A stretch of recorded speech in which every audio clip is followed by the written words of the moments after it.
TOP FM.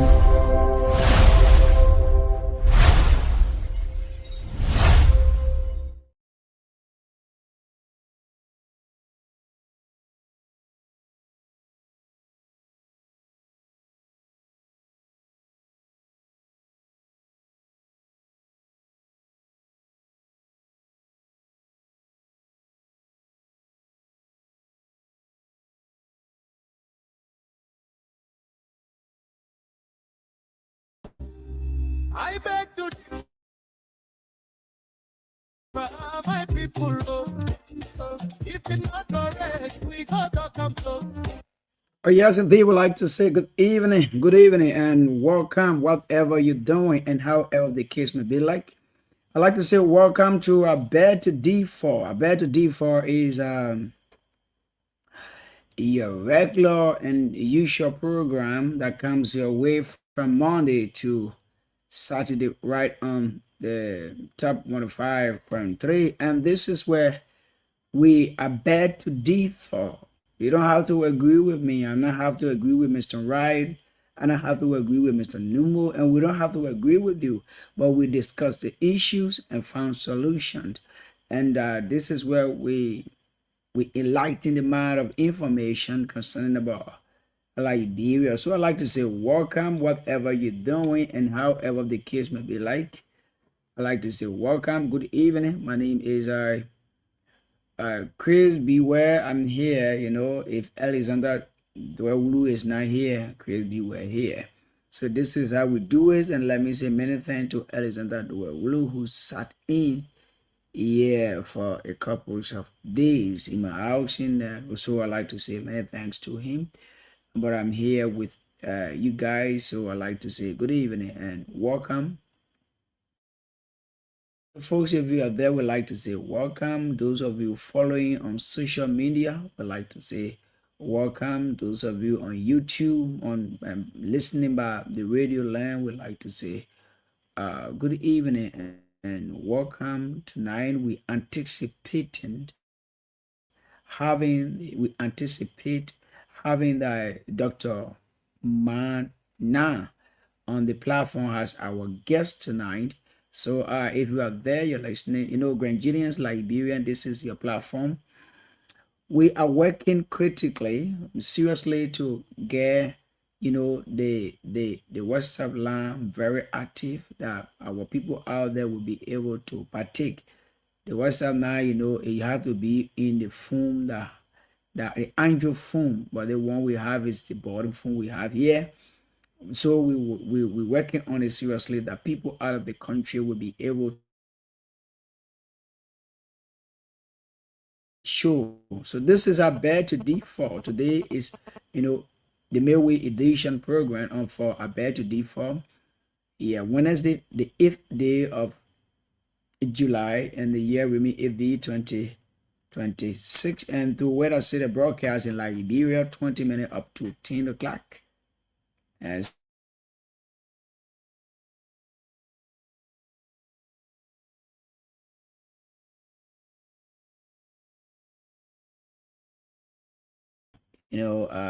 ask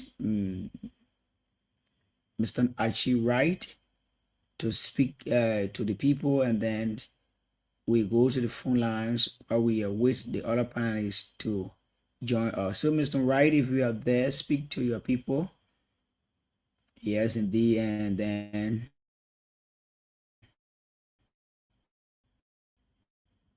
you tell us how we doing it. So I hear you. I hear people hear your voice.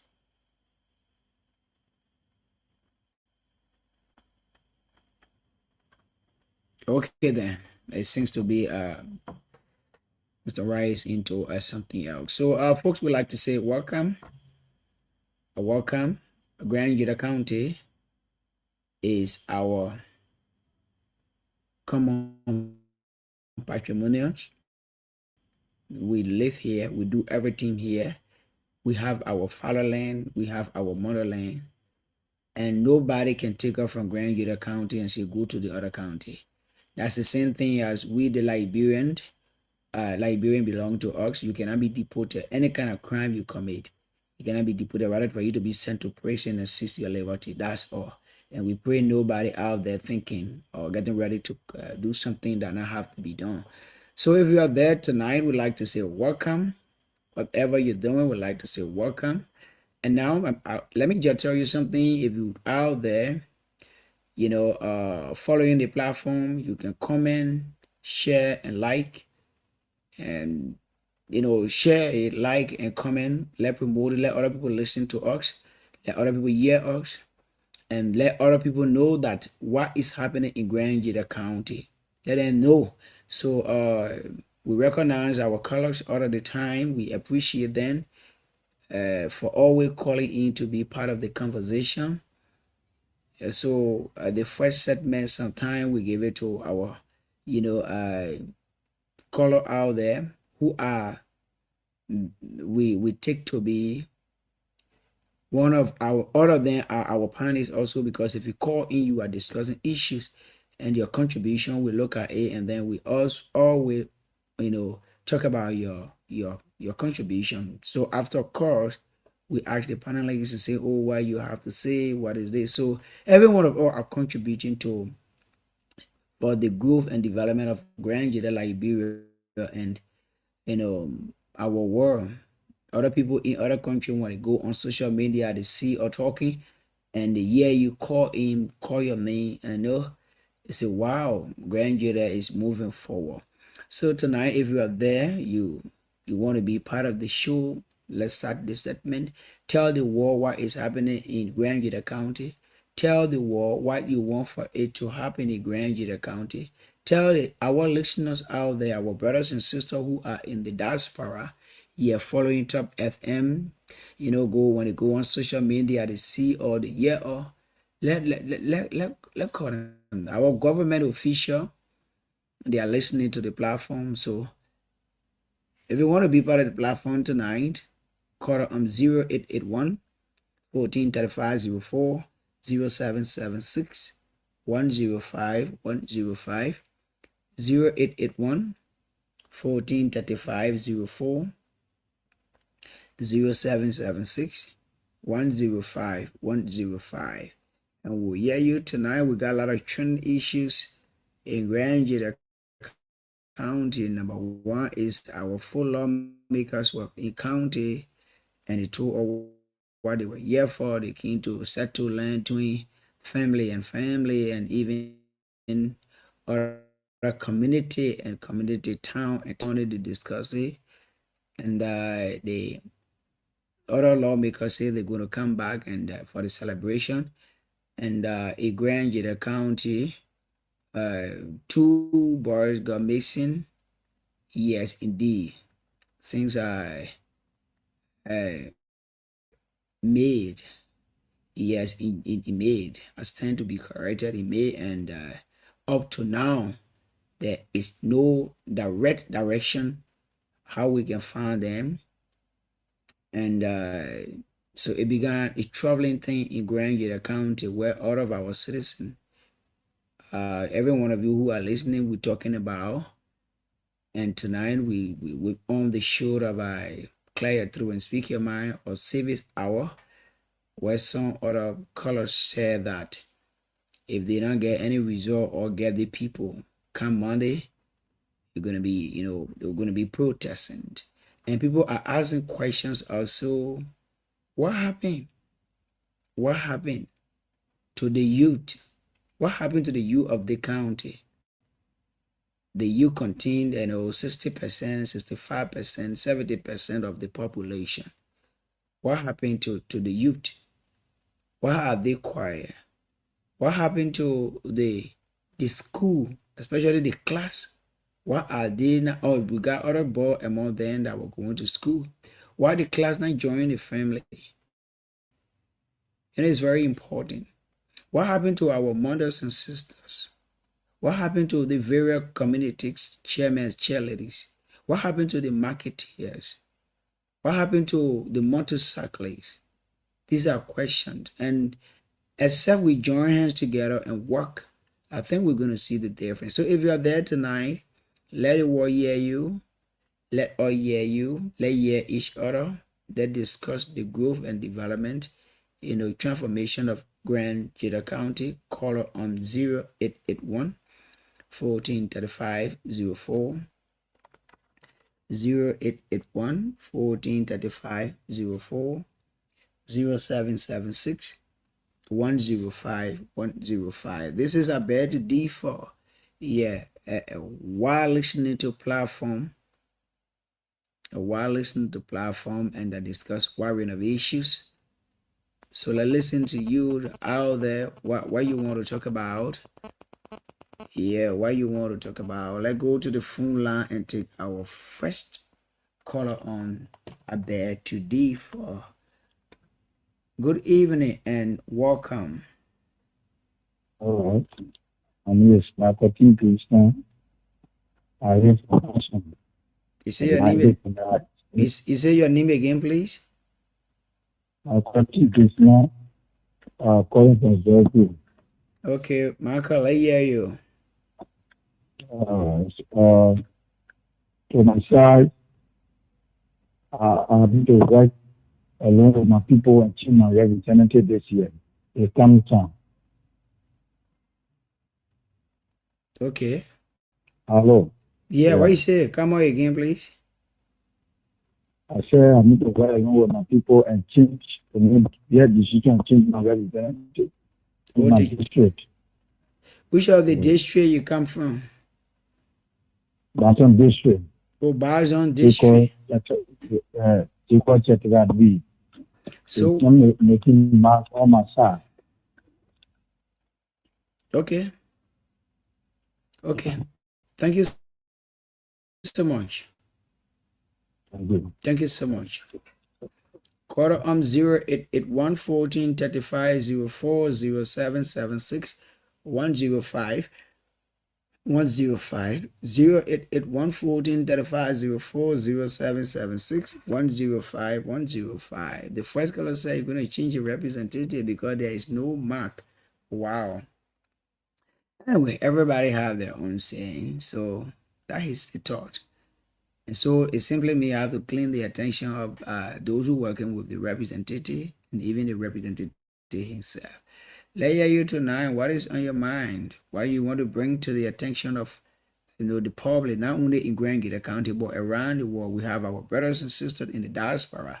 They are listening, following. We have our sister and brother in Liberia, out of Grand Jetta, Georgia. They are also following. We have people in Maryland County, Grand Cook County. What do you want for us to do, and what is on your mind?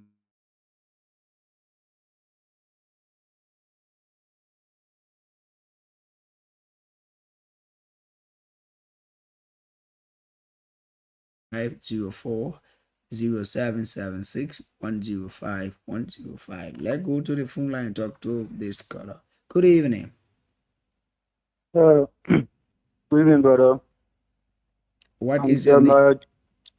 I'm Jeremiah Johnson calling from Harbour. You say your name again, please? Jeremiah Johnson. Okay, Mr. Johnson, let hear you. Yeah, my attention have been due to the issue of the city major and then the workers. Okay. Yeah. That's what article is happening is well to hear that people ignoring the error on the highway there before any dump. Yeah. If someone to carry that to dump it, they will dump the guy right in the gut for those people talk for the water to flow. Okay. And as I speak, that's almost on the road. When I was coming from Yaba, we met a truck there. It was going to be a check. It was a manufacturer by the villager. And he put it there. And the driver said that he said he told that there's no space there for now, so they need to carry much and then push the death in from the straight.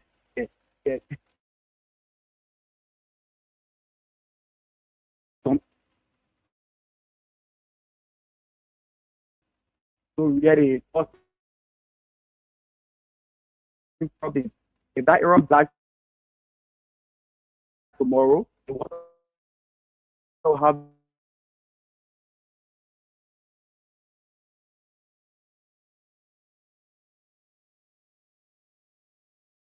It 1143504 088 0776 105 105 0776 105 105, and you're going to be live tonight on Abed to D4.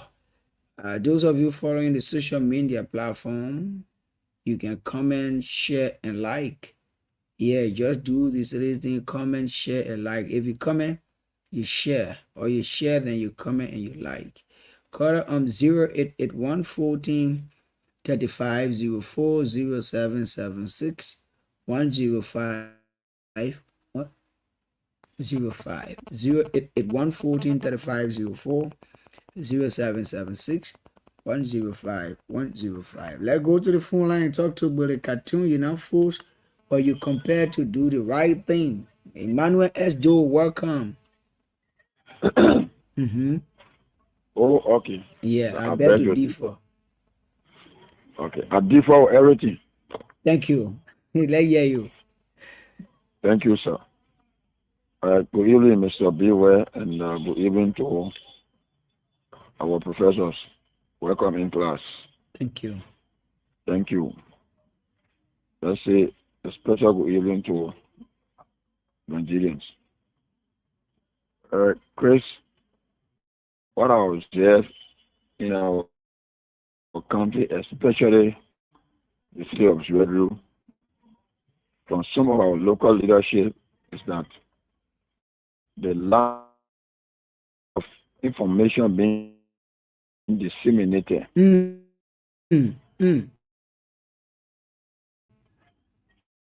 on time is what all these problems.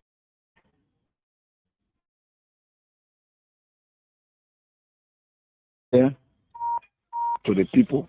You need to educate the people. They need to.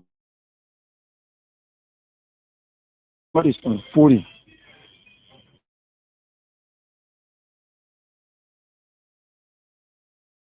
But if you choose to say, I am the leader, once I got information, so shall it be, then you are not leading. It means the shit that we are running. Even the major government, we don't rule, we lead. That's why we set as an example. What am I saying? You and I witness the communication from the court giving the city corporation the right of cattle being removed from the city of Zwedru.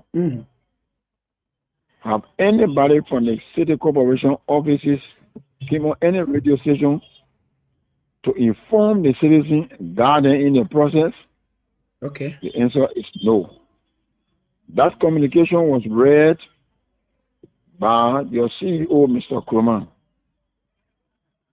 That's how citizens got to know. Not many of us understood that communication as it was read by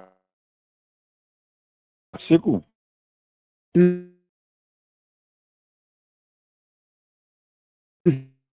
That communication should come to anyone.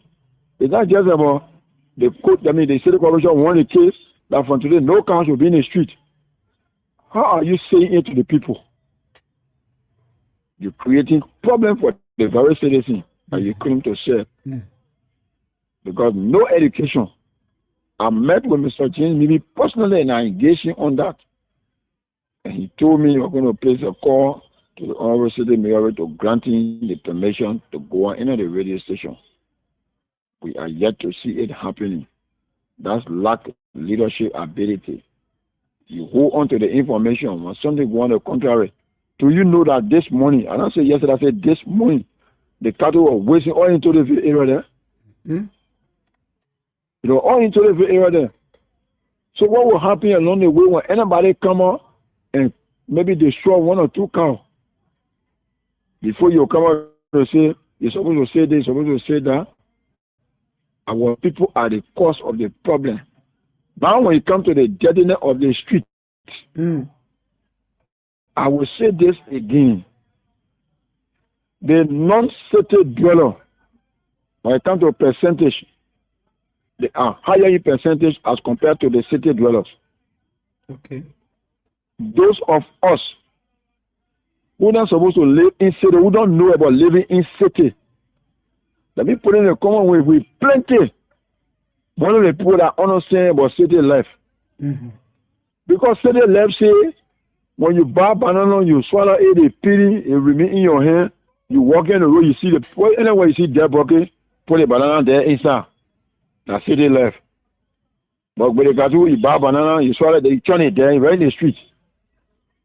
You still thinking about it at the time you are in the village. You know, in the village when you walking coming in the big town, the 4 or 5 banana in your pocket as you swallow it, you chunking the dead and walking going. So that mindset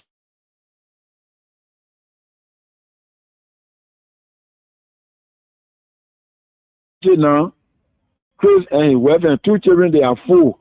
But they got 2 wife and 5 children, they are 7. The number pass Chris on a number. When they walk out, the next thing they got, that your pass Chris are born out. You know how old they are. You come and tell me about banana, put banana there here. Now what causes the dirtiness of our city? Everybody claim they know it all. Well,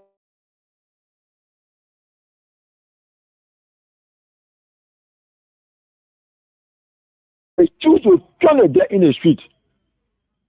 You think you really harming the city corporation? You harming is dirty. That all of us are living in the city of Jobu are dirty. We need to think about this. Change our minds and change our attitude. Thank you. We that don't belong in the city for visit and go back. They do claim that we are city dwellers. Meanwhile, we're doing it on the contrary. Thank you for having us. Thank you so much, Emmanuel S. Doe. Thank you for being part of the platform. Tonight we are here, folks. Mr. Wright, if you ready, you let me know so you can take over.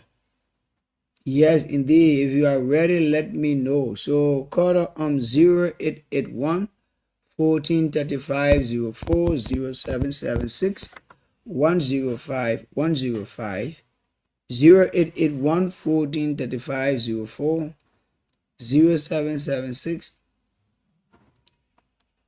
105 105, and you're going to be live tonight on A Bed to Differ. What is on your mind? You're listening to your fellow colleagues. What is on your mind? Since today you've been moving from, entertainment center, forum to forum, and then you're listening, talking, you're on social media. What is happening in your area? What is happening around you? What would be your recommendation to anybody? A Bed to Differ is here for everyone, of course. So let's hear you tonight. 0881 1435 04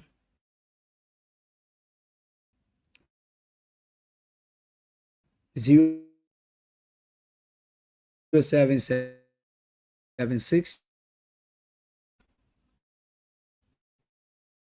105 105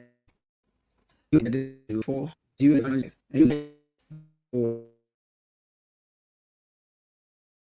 you want to remind the local government authority, is the city mayor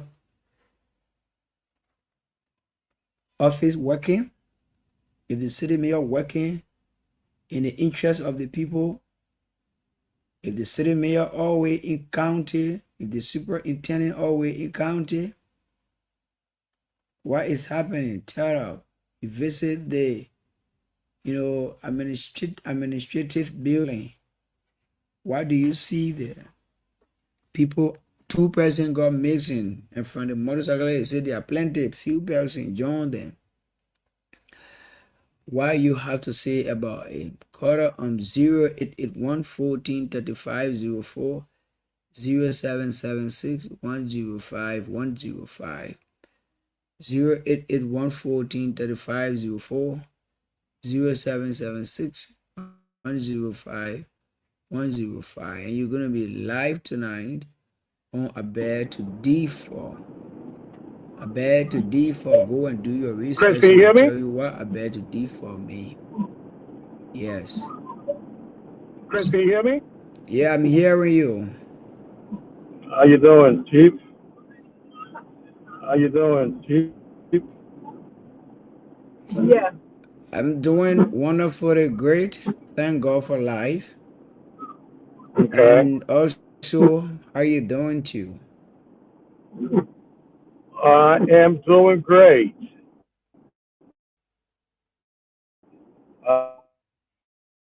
I'm on a very long traveling distance, and that's what I'm doing right now.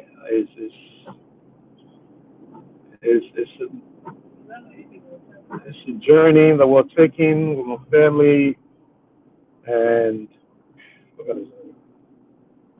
I have a guy that's driving crazy, but he got second life waiting for him somewhere. Anyways, but I'm good. I'm glad to be here tonight. We're having some difficulties getting the guests, and anyway, we're having some difficulties getting the guests. But I'm waiting on Claudia so that she can give me some feedback, on what we're doing. Claudia, she is in direct contact with the guests. So I just want to let you know that as you continue to do what you're doing, we'll probably join you later, okay? But I'm following as well. Okay. All right.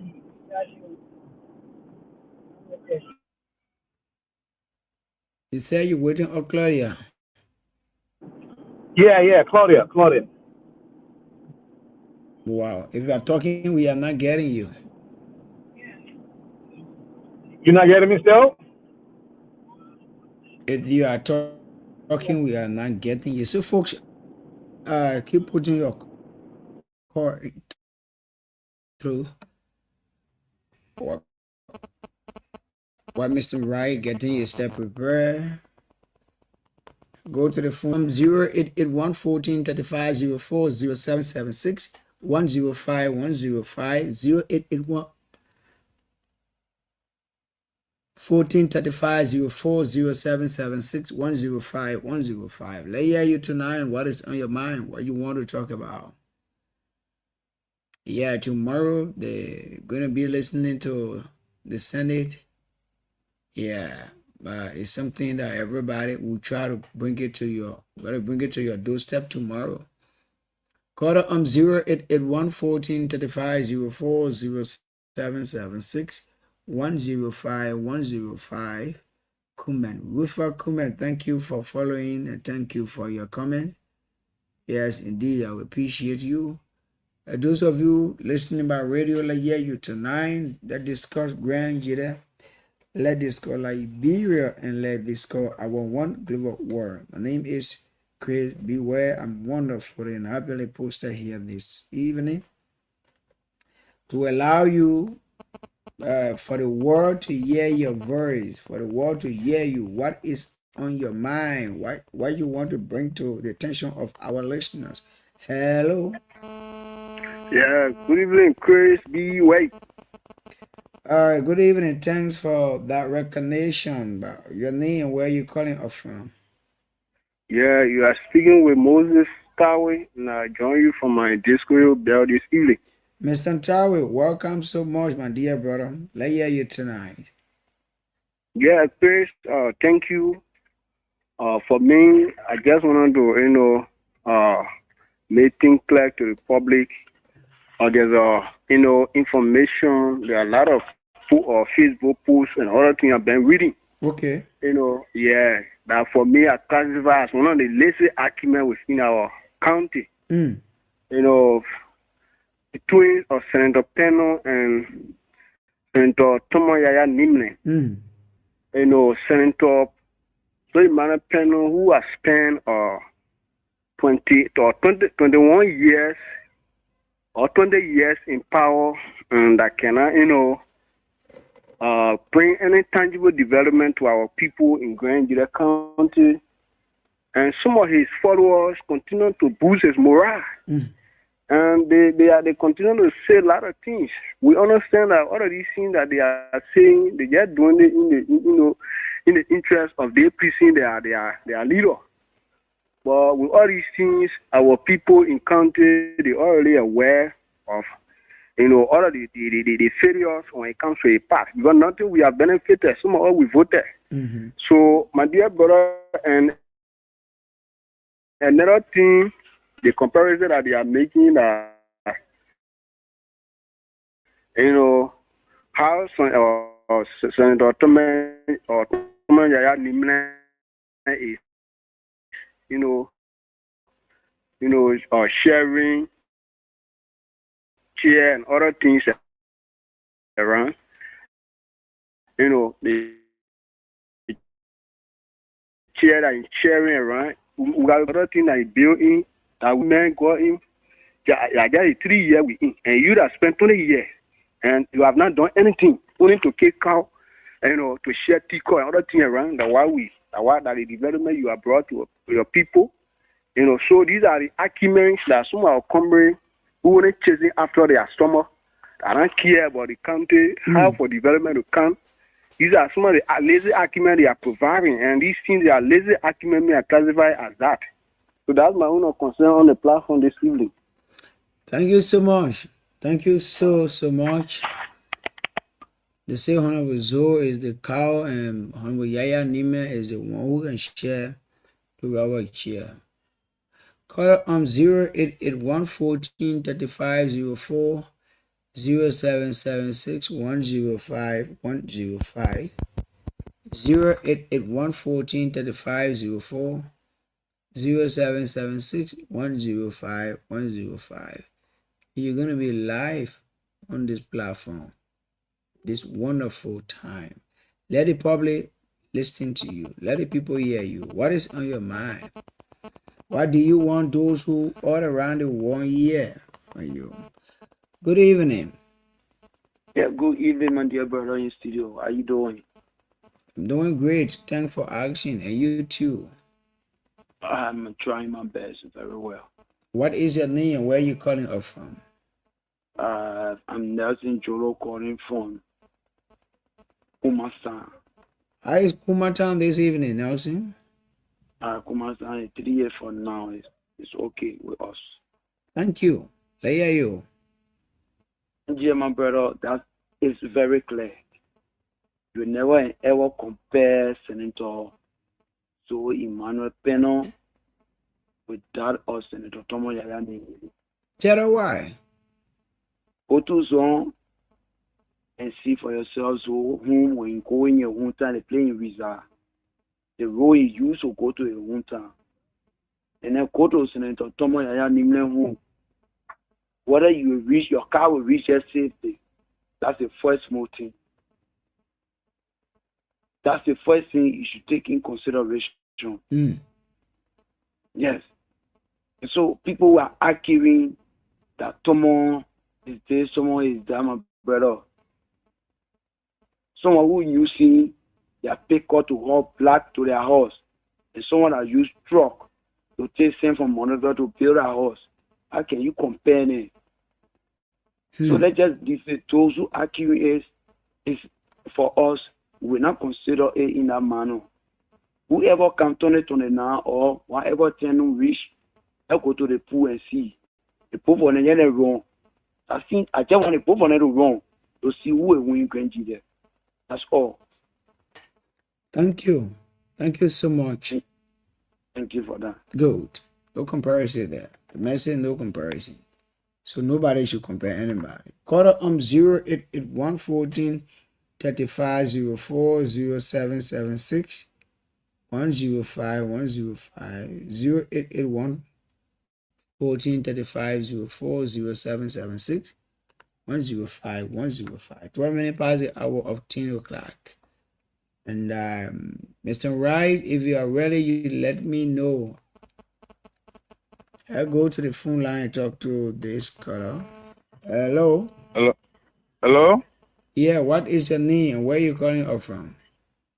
My name is Prince. Now you are calling from Monserralo. I follow the program online. Or thank you to get it no more online. Thank you so much. I'm a Grandjide. You can hear me? Yeah, hearing you live. So I said thank you so much for following. Let's hear you tonight. Okay. You know, me, I'm a crime man. Okay. I hear from District 2. And I want to tell my crime people they shouldn't go against Zoe Senator Zoe. Zoe and Yaya Nimle. Yaya Nimle just coming in the game. In Senator, we agree. But they shouldn't make that corporate say that Zoe and Thomas Yaya Nimle no. I don't want it at that. Okay. Why? Because recent Honorable Senator or other quality Tomoya Nimle, in just coming in the Senate, in just getting into the government. So Penu long time been into the government. So Penu is a co-pilot for the Grandjide. So Penu is a co-pilot for the Grandjide. We shouldn't get on social media, cow, these are all they want. So that today now, because Tony now coming that today, no cow bill. Okay. No, we shouldn't do that. We the crown people. We shouldn't do that. We should, however, yeah, they all of the county, the 15 county, to go on social media and lawmaker.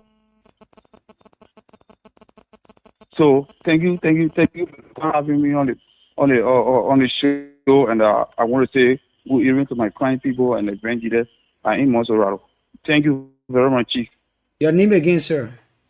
Prince Nayu. I'm a crown man. Okay, Mr. Nayu, thank you so much. Thank you, Chief. Thank you. Welcome. So much. Keep following. I hope you share the broadcast. Call 088 114 3504 0776 105 105. You see, that's somebody way in Monserralo following or online. Take the number and call. Let hear you. Then you should understand that all the people that have the heart for Grandjide County, they are following. As soon as they see Top FM from Grandjide, they will get it in. Say, yeah, let me listen to the radio. One day I hope to call. So if you are there, call, let our people hear you, and let's listen to one another. Let's go to the phone line and talk to this caller. Hello.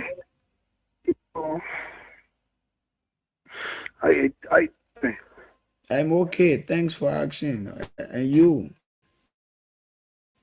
Fine. What is your name? Where are you calling up from?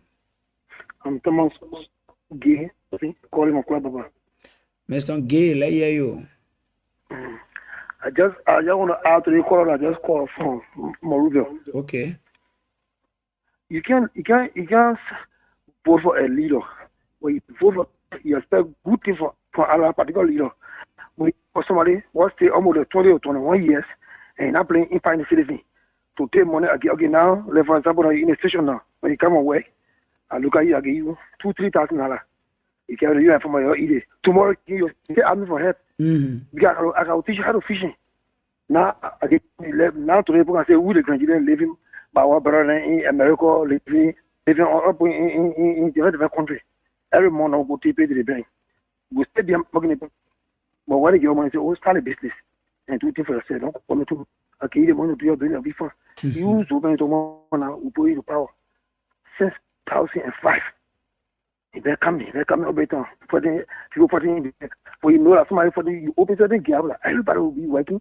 So people will be feeling all of even 50% working, all people depend on 50% to get something fair. But you're not doing it. spoke at all. You said nothing. All the manager will have to be trouble. Today, who said the more buying Beto, the tire with Beto, and all that goes a Molican talking about Beto. Now, the Pussy, it didn't count for the man to remove the entire cow. You can't see cow again. Today night, look at me, while going, okay, give me 500, give me 300, give me 200. Don't put it for super parking. Today, all the people are on a camp from 2005, I left. You see, most of them going away now. Go in the Sugar camp now. Sugar, when I eat every Sunday, you were working with, I call it, I don't matter if I'm going to, if I can't run away from here. Today, you know, reason if take care of people, take care of other people. Thank you. You'll be fun of that. Nobody against you, but I said, because you can't do things to people. Go to other countries today, when you go and you graduate them and you go to another country, you have to talk to but what you doing for us? The only country is going about what he doing. Thank you. For us. Nothing. So thank you for the show. Thank you, Mr. Ngay. Thank you so much. Let's welcome, Madam Smith. Let's welcome you. Welcome. Let's speak to your people. Thank you so much. I'm happy to be here tonight. There's a little bit of. I think you have to mute. Right. We are not getting you. You need to shake up a little bit. I don't know why it's happening, but we're not getting you clear.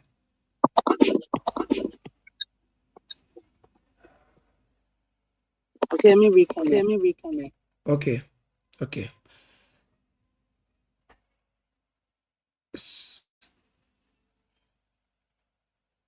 So caller, I'm 088-114-3504-0776-105. And you're gonna be live. If you're ready, you let me know, and then I put it through. Yes, you're ready, you let me know. So let's hear you tonight on a bed to D4.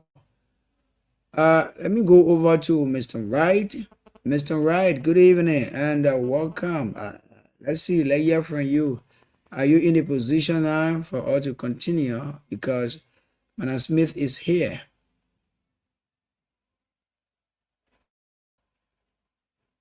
If you are talking, you are muted. But let's go to the phone line and talk to this girl. Hello? Yeah, hello? Yeah, La Prince Daniel from Colorado. Okay, Mr.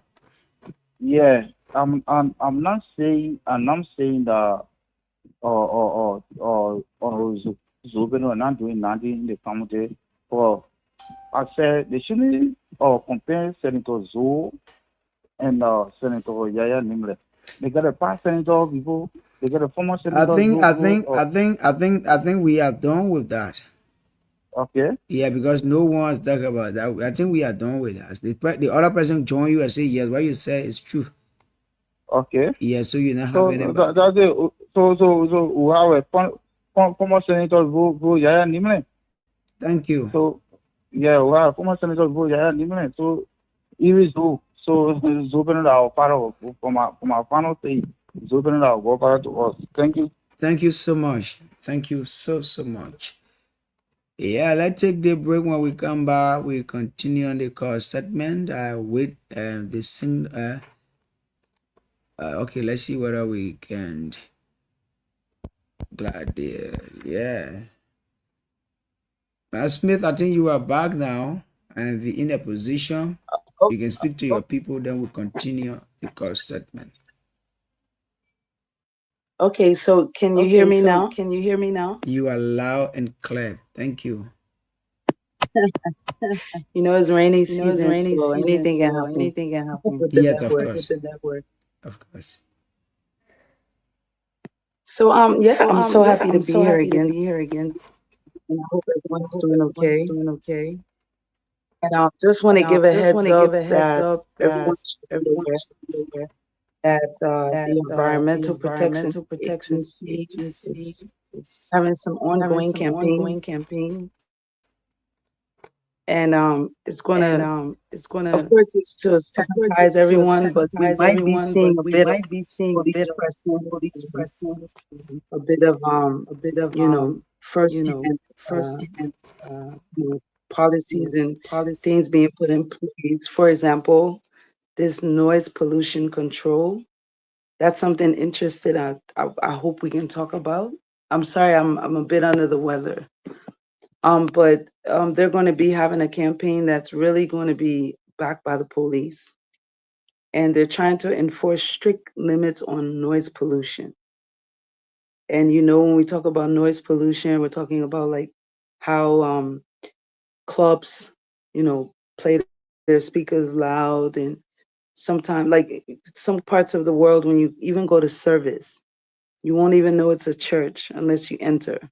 So those are some of the places that are going to be even fined and their equipment confiscated if they're not going to be following the public laws in terms of disturbances across different centers. So those are some of the things we're going to see with the campaign. And it's going to be going on from starting Friday. So if anyone is falling under these guidelines like National Green Campaign, which will be a pillar of 5 governments, they call it their arrest agenda, that's going to ensure that the environment is protected, especially when it comes to like mining, burning coal, even some hospitals that we know don't dispose of corpse properly. Sometimes they decide to just burn it, and it causes pollution. So some of the things we're going to be seeing, and I've been like pretty much spending the day trying to learn more about it so that we can have more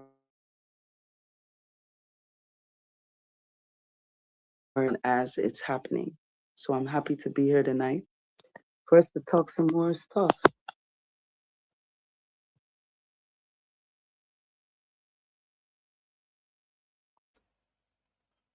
Okay. Okay. Yeah, that is so interesting. Let me say thank you so And much. nice to meet you. Nice to meet you.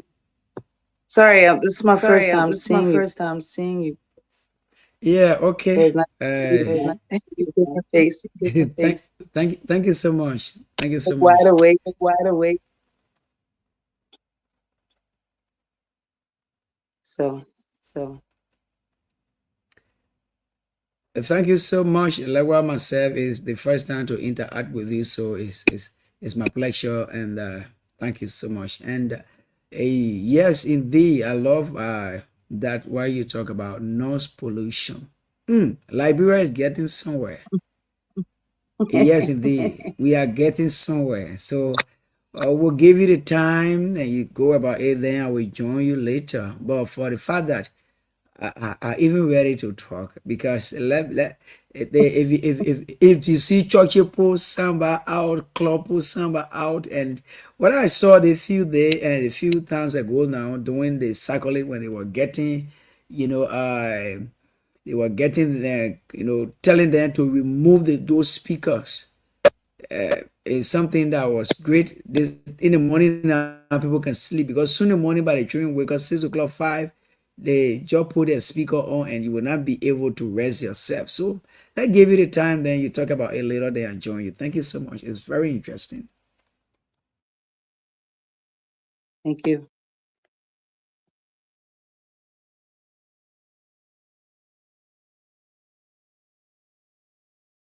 So I think you can take over now and talk about it then.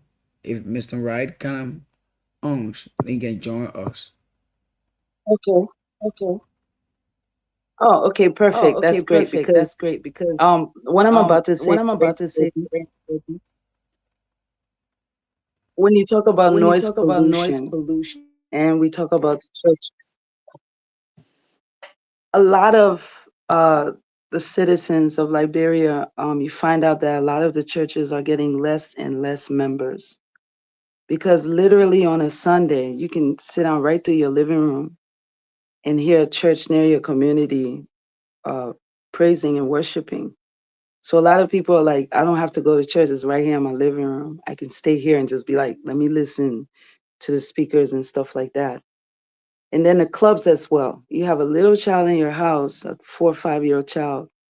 At night they're hearing, but on my bread, they're hearing all kinds of stuff and profanity and things that I wouldn't want to teach my child through the speakers of a club. Unfortunately, we have homes that are right next door to like No Stress and other clubs that are popular, and they don't get any rest. In the morning, they're not tidy up for work, and sometimes when you don't have enough rest at night, you are limitless. You don't have any energy to hustle the next day. You're literally drained and exhausted. So I think this noise pollution control is something that EPA didn't just wake up and say, "Hey, let's do they want," but it's what surveys, because companies put out surveys and they ask questions. What are some of the things that you feel your environment is being disturbed by? And people talk about illegal mining. A lot of family members are losing their family members from mining companies that once it's illegal, you got to know tools, the rightful protective tools are not going to be available. So you're going to have a lot of mayhem, a lot of deaths, a lot of missing persons. And of course, you're going to have a lot of land disputes because most illegal mining companies are mining from land that might not even have an owner. Maybe the government hasn't been able to trace that owner. So there's going to be a crackdown on that illegal mining. And then people talk about sanitation. It might not just have to be the main government road or the street where you see dirt piling, but it can be right in your home. Disposal of dirt. How do you dispose your dirt? That's the biggest question. Do you dig a hole, put all your dirt inside, you burn it every time you get full, or you bury it with sand, or do you take it, you waste it in the lagoon, way down in the town? How do you dispose of your dirt? And the environmental agency is partnering with local authorities like City Hall in Painesville, City Hall, Monrovia City Hall, to just literally like clean up and distribute materials, maybe trash plastics and stuff where people can dispose of dirt, and then the city hall can come and take it. No money been involved. In fact, speaking of which, we have private, normal citizens who have even started engaging at-risk youth, aka Zogos. And I don't like to call them that because that's a whole different thing right there we're talking about. But at-risk youth, youth that are less they have nothing to do, engaged in alcohol, drugs, even sexual abuse, and they're under the juvenile age, which would probably be 35. I know in the States, I don't know about Liberia, it might be 31, but they're having these at-risk youth go around communities and clean up for free. And imagine you're a Kobo shop owner, you cook every morning, you got all this dirt, all this trash, booms. How do you get rid of it? And people are literally coming house to house and disposing of your stuff, cleaning your yard, hooking, brushing. And then EPA is also focusing on the National Green Campaign. That's interesting because we were talking on the show last night about energy and solar, and what we didn't mention is like agricultural. That falls under environmental, and mining and also the health sector. And they're looking at trying to integrate, these different parts of environment into protection and teaching people how to manage it. So they call that one their rest agenda. And I'm ecstatic because I went to the building today and had a hands-on experience, first hand-on experience, seeing the development, the growth, because they were in a little building in Syncor, little green building. When you see the building, say, straight, you're going in the grass because it was a big green color, But now, where they are now is up UN Drive. And what makes that interesting is because the entire UN Drive is hosted by these big duplex buildings that was once occupied by like United Nations, UNMIL, right after the war, trying to bring peace to Liberia. And everyone was, stationed up there. But now the government I must commend the government for using that space now because it's been vacant for so long and putting different ministries up there. We have immigration is up there now, up United Nations Drive. We have Ministry of Justice. Of course, they still have their building in Syncor, but they have another branch there as well. And then you have EPA, you have the law reform. You have so many important functional facilities that we as Liberians should start making use of. We don't have to sit down at home and wait for them to come to us. There's so many things that affect our homes, our communities, our minds, our mentality, that sometimes it's important to go to the ministry and find out what they can offer you, how they can be a part of helping you through these challenges or through these successful endeavors, engagements that community people are making. So I think it's a very perfect strategic thing to put all the ministries one place, just like the ministerial complex has. So I was really impressed to see EPA's building clean, very, very spacious, and seeing all the workers, everyone working towards saving the land and the environment, which includes the oxygen that we breathe, the land and soil that we dwell on, and also the water, because water is a big challenge for us right now. Places are flooding, but it's also a business. It has become a breadwinning business for some people because the car boys that wash motorcycles and cars, they're using these flooded areas, like right in front of SKD is flooded, but you will see hundreds of motorbikes washing their bikes. So people are actually making money out of the disaster, but it's good for us to know that we have agencies there to help us battle natural things that we cannot control ourselves. So that's all I wanted to share on that part.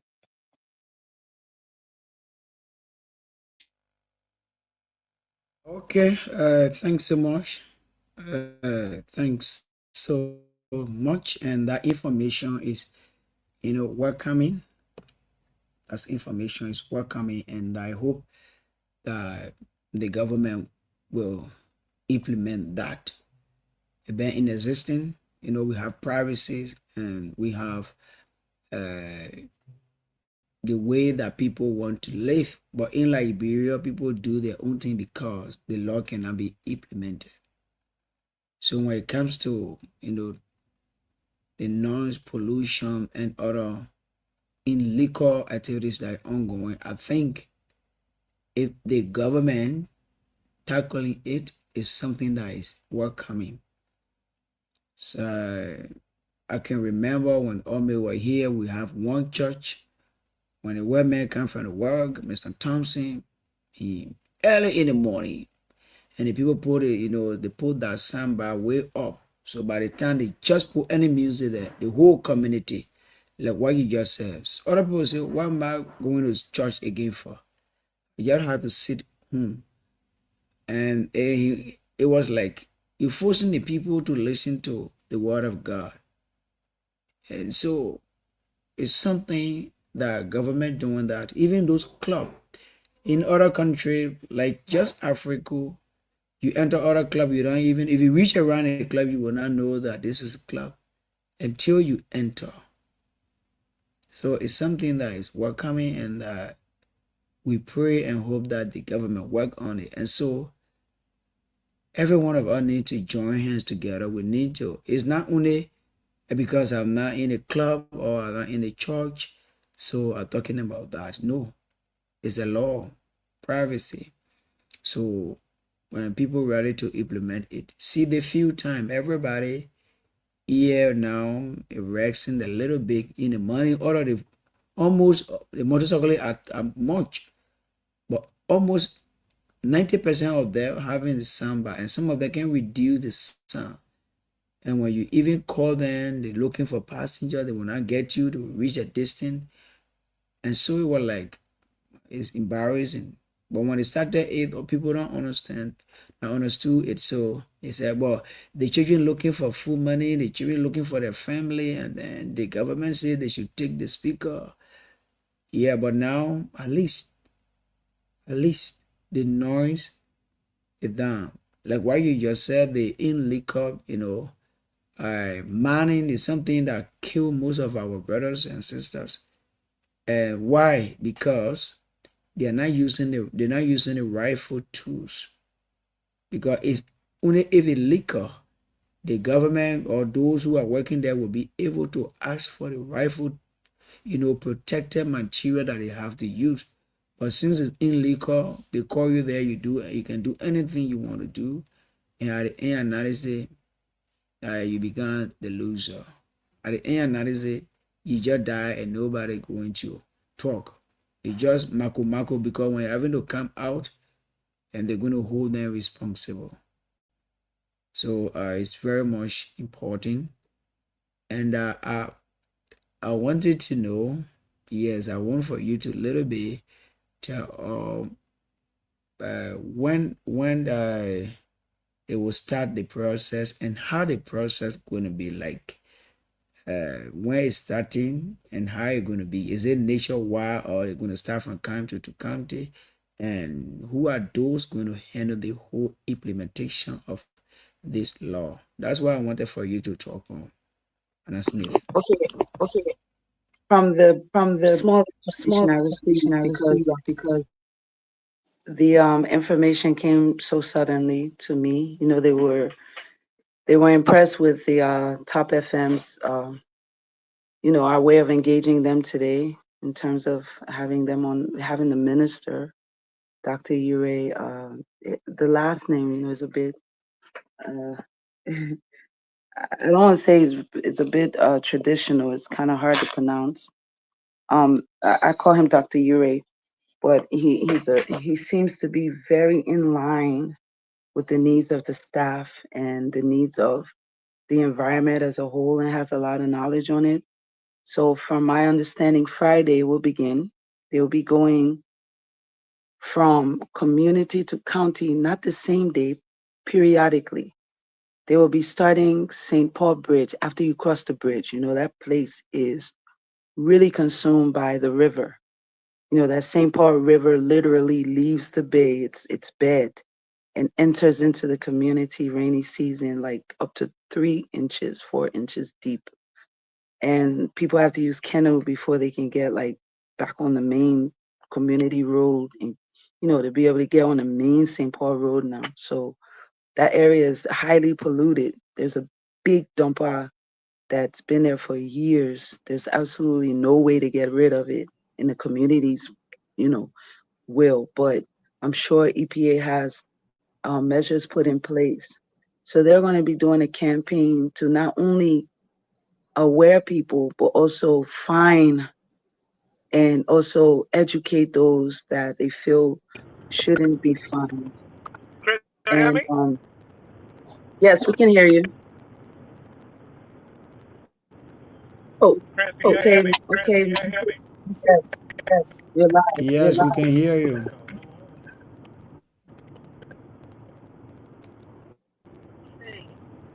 Chris, can you hear? Yeah, Mr. Wright, we are getting you. You are live.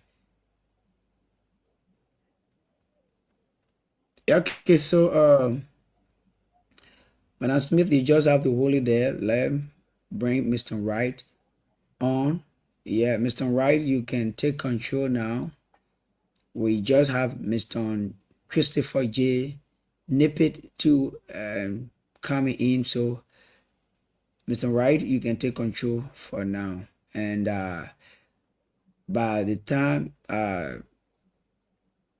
Anna Smith was in a speech, so when you come over, you turn the gavel over to her so she will complete your statement. So you are welcome. Take over now.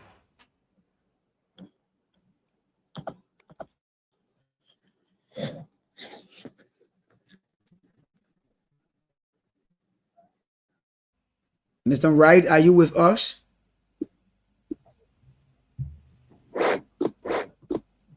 Okay. Okay. Let's welcome Mr. Christopher J. Nippet. Yeah, Mr. Christopher, welcome. Thank you very much, Chris. And it's a pleasure to being back on set after the short break. But we are still under the weather, so we hope we are improved. And I want to also, I think it's Claudie. Welcome Claudie and say hi to her after a little while. It's good to have her on set. And to our radio and television audiences, it's my pleasure being back. I'm still under the weather, but it's good to just be back because of the Liberian people's sake, or the sake of the Liberian people. Thank you. Okay, thank you so much, Mr. Nippet. Thank you so much, and happy to hear your voice and seeing you coming back. Thank you so much. So we go to you. Yeah, Madam Smith, we go to you. You were in speech, but let's hear you, and then we turn it over to Mr. Wright. Okay, so just a refresher, especially you who are listening to this program right now. EPA, the Environmental Protection Agency, will on Friday begin their campaign.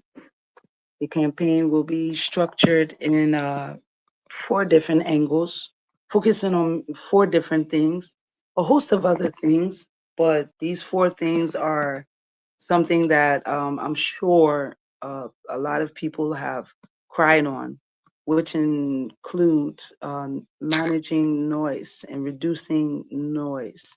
You know, there's a lot of noise in our communities. And, you know, I just want to get straight to the point. A lot of people will think that, oh, the other one here can't hold reducing noise pollution, it can't hold cleaning up campaign. Everyone is doing it, but the government doing it is themselves. They will just do it one time and not hold. But if you really look around you, it has already been put in place. It's very hard to hear someone blasting music from their clubs. This time, a church near me that used to every Sunday I would hear, I wake up like, okay, church is in service. I don't hear it anymore. I stopped hearing their speaker for over 2 months now. So I know these things are already going in place, but they're just trying to remind us that EPA is still monitoring and they still have an agenda, their arrest agenda, helping Liberia to stay green and integrating agriculture and mining and health sectors into the fight, because these particular functions play a lot of major role in what we're talking about. And we're also talking about the crackdown on illegal mining. That is a big topic in Liberia, and it's going to be a big topic even when we're gone from Liberia. Trust me, because it's been going on for centuries. And if you don't know what mining is, it's where where they're mining diamond and gold and minerals and different things. They have minerals now we don't even know about. You have to ask AI, because now you can use AI. You can take a picture of a rock and it will tell you the value of it, where it came from, where it originated from, what it's worth, and everything. So EPA is going to be starting this Friday, starting from St. Paul Bridge. So if you're in the Bush Rhode Island community, don't be afraid when you see them and start running and say, oh, I pull these people DA. No. They're there to sanitize and to give you awareness, because they're targeting communities and counties and towns and local areas that are being affected highly, especially by flooding, pollution. Because once you have a flooding area, you're going to have a lot of pollution.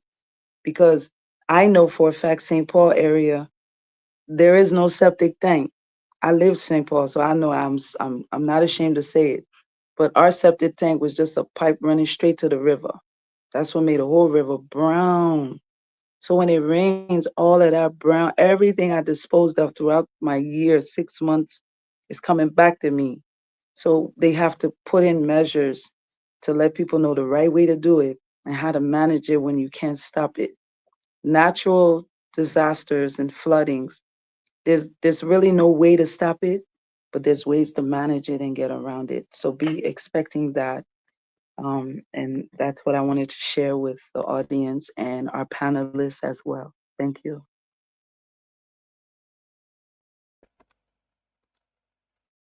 On mute. All right, Chris, you guys.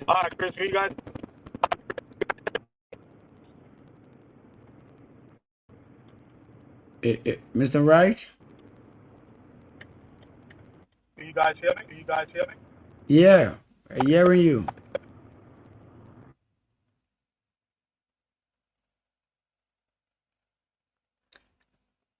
Are you with us, Mr. Wright? Are you with us? Mr. Wright? Wow. Okay, thank you so much. Thank you so much. The information is welcoming, and we hope and pray that everyone of us work together to work on the three things that EPA are going to put in place, even though it's been there for a long time. So let's go to Christopher J. Nippy while we await Mr. Wright to take over. But I think what she said earlier, the upcoming activities in Liberia, she spoke about it. So Mr. Nippy, I don't know you want to say something about it, and let's go over to you and let's hear you.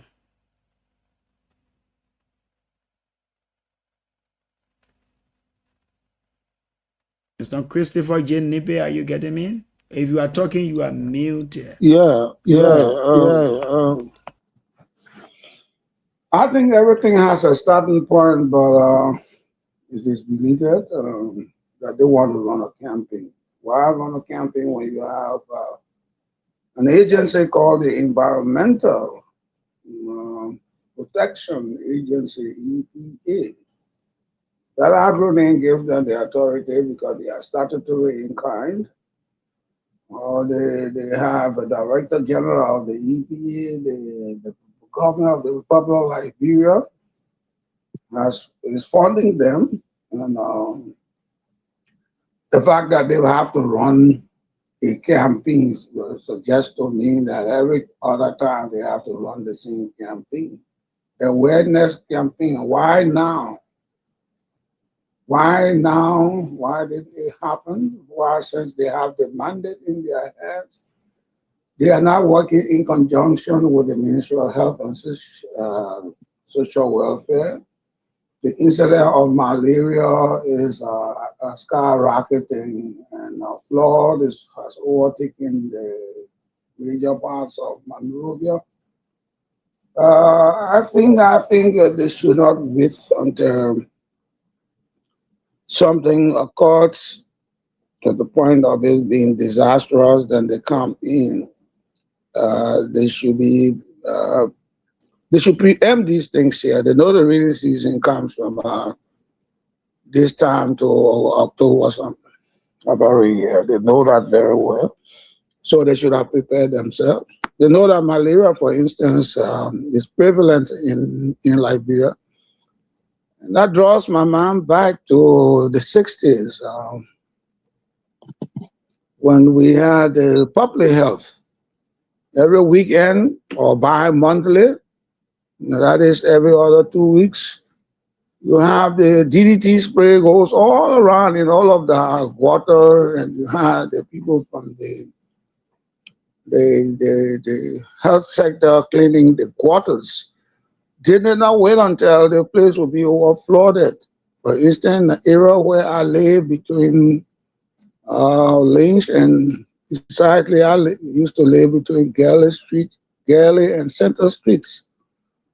So the incidence of overflowing during those days was not as it is.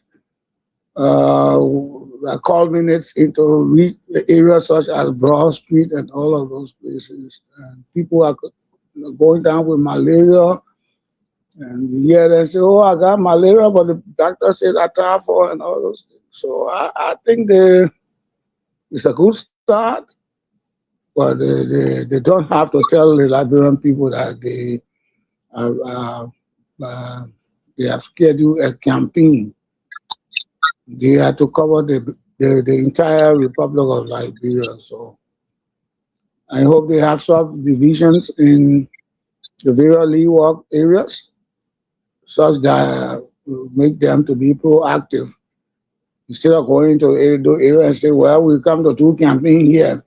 And once they have done the 1 week campaign or the 2 days or 3 days, as they may wish to do, then they stop and go right back into their offices and sit down.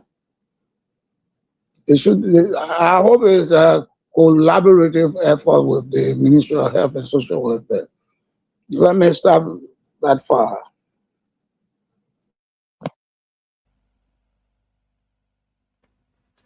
Thank you so much. Yeah, thank you. As she said, NPA going to carry on that exercise, and as you say, been there, but the fact that the implementation. So they're going to start the process Friday. So we are looking, and I think it's welcoming because the noise pollution and even the liquor activities in Liberia, especially lower Liberia, which is the southeastern region, is too much.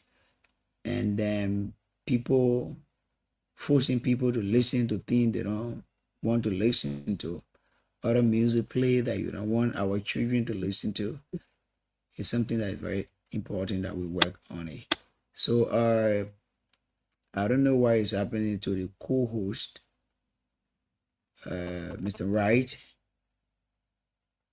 If you are there, you can come about. Can I come in? Can I come in? Yeah, okay, come in. It's in relation to what Mr. Nippy had to say. He doesn't know why all of a sudden now they want to start doing campaign. You know, our duty as reporters is not just to go and be hearing what's coming up or what's about to happen, but it's also to find out why. And it wasn't them saying, hey, we come and do they want, let them know. You know, I initially went there to invite him on the show, and the information came to me. So we were lucky to get it ahead of time. So it's kind of like a breaking news. But you also have to realize that we, like when I say we, Liberia now, you know that we're currently in the middle of drafting our 2026 national report for the UNCCD.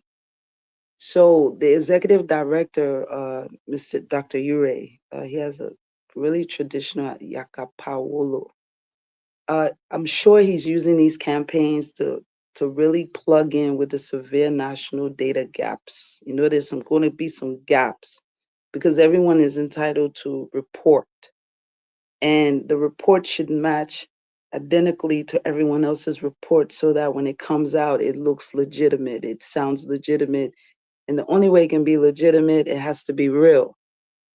And in doing this campaign, I'm sure it will help to also reduce this environmental risk and prove to these international United Nations convention, you know, they're responsible to combat, you know, disease and every other thing, you know, prove to them that the donors that Liberia is actually protecting our national wealth. And I know for a fact, Ministry of Health is going to be engaged, the police, the Liberian National Police, because you can't do anything without them.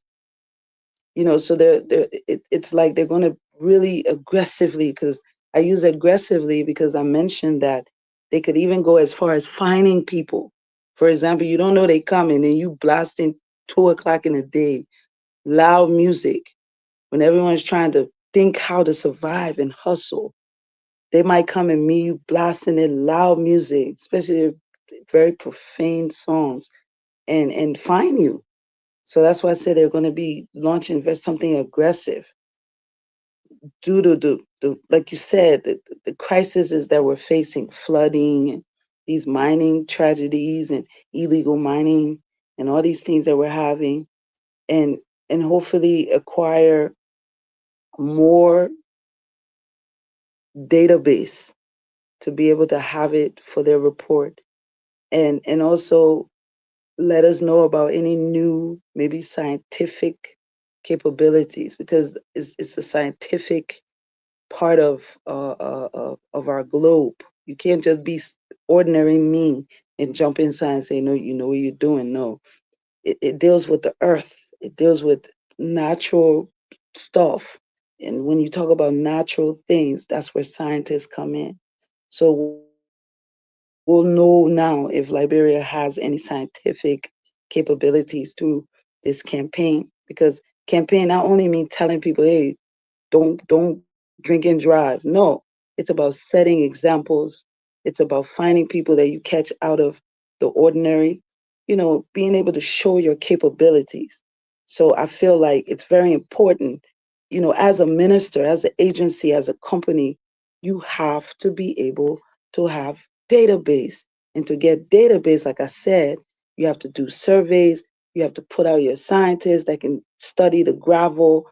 You have to have physical evidence that this is what it is, But we also know that there's a lot of violations, and you can only know about violations through auditing.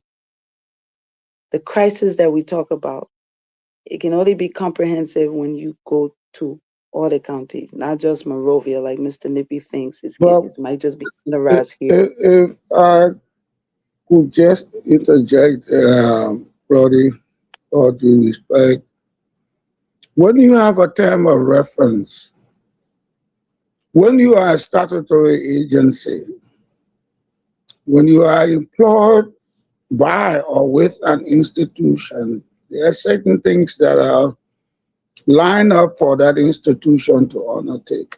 I agree about the scientific environment, the need scientists. I would be hopeful that they had already employed some scientists, because Dr. Yakpawolo, I think that's the name you were trying to pronounce. Yeah. Dr. Yakpawolo alone cannot solve a problem such as environmental protection. Because when you're talking about environmental protection, you're talking about the space in which human beings thrive. And it's not only limited to Monrovia. It goes beyond Monrovia into Masuraro County. Let me put it that way for a better context. It goes to the other, like I said, Leeward areas, which includes the other 14 counties. Now the question would be, or the question is, has Dr. Yakpawolo structured the EPA such that he has subdivisions in each of these counties? If he hasn't, then he needs to start thinking about that. Rolling out projects such as the protection of an environment. You have weather, sea erosion, swamp. You have situation that brings about illnesses. I'm sure that he has he's competent, and put it that way. He's competent to handle the job. That's why he was named and approved to that office. But my point here is that you cannot consecutively say you are doing what you call campaign for people who will be in their church, and then because they are last because Allah, you're going to find them. And I think you can talk about those who are running these cafes and nightclubs, which, unlike before, like I said, 1960, you hardly hear music as loud, and the prevalence of these nightclubs throughout Liberia is such that nobody has any other thing to do but to just make people drunk. And this is where all of these drug situations are treading. Those are Those are areas that all of these drugs, barons, drug cartels use. They use these parts where our children go, unlike us when we went to teenage dance time, unlike us when we went to the Lebanese club, when we went to down the Cape, where Mrs.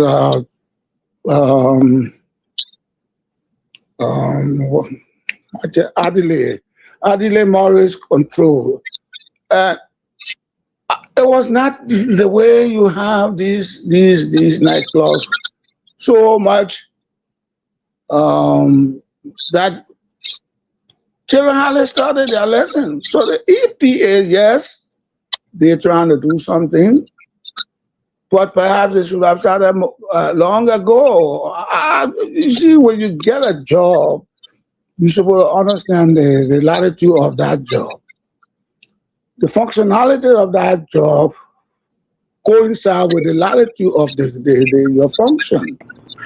So you can't say, well, I will start in Monrovia, from Monrovia. No, you should have all the officers. By the time you get on the job, you start to run. That's what they call effectiveness and efficiency. These are words, these are things that are correlated. You can come coming to the middle of, because the rainy season is here now, then the doctor and his people, I applaud him for starting. I do applaud him. I don't want it to be misconstrued that, oh no, we don't like the idea that he's starting. But I think to wait for the rainy season before you start buying your umbrella, then it's a late time, because those who bought the umbrella much earlier will have taken everything from the store. So when you're looking for your rain boots and your umbrella, you'll be late. You'll be late.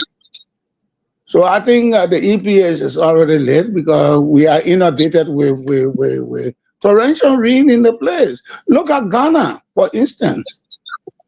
A couple of weeks ago, what happened in Accra? It was scary. And people died. So that should have triggered a sense of awareness. That should have enveloped the thinking that we must do something now that we know from June. But as soon as May trying to end, you start seeing the rain coming in Liberia. So you put it under your scope of activity and say, all right, I'm going to start planning for the rainy season come January.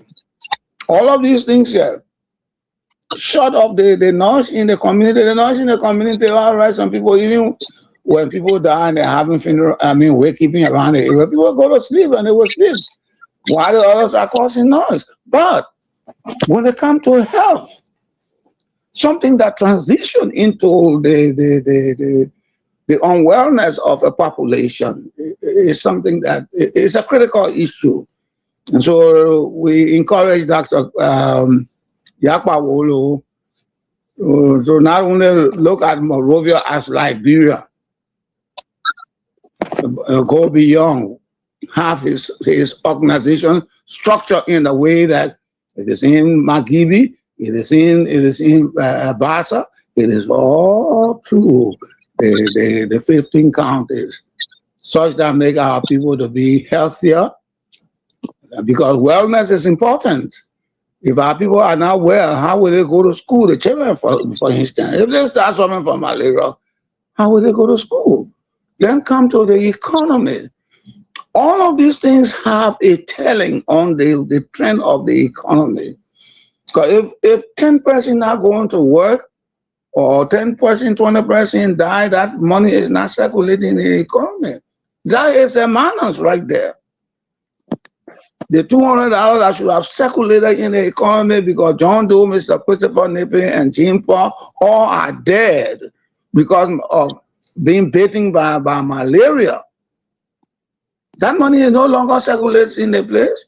They have to look for new people. So while they're looking for the new people, that the $200 is sitting down somewhere. It does not expand. It does not go through the economy. You see? So when people have these kind of sensitive areas of work, they should man up. They should be able to say, all right, I'm playing on the basketball court. The purpose of being on the basketball court is to make my basket for my team to win. And then when they win, then Liberia wins. And when Liberia wins, we are all happy. I just wanted to just put that into the conversation. Great. And I just wanted to let you know, when I spoke about the audit, the audit gives you the entire picture of what's going on with that particular agency, company, ministry, whatever. And it was through the audit, the EPA was able to know that there was a widespread of land issues, water pollution, and of course, illegal mining. And doing what I probably would have did in that situation, the EPA director decided to crack down on all these things, halting illegal operations. We've talked about those on this radio platform.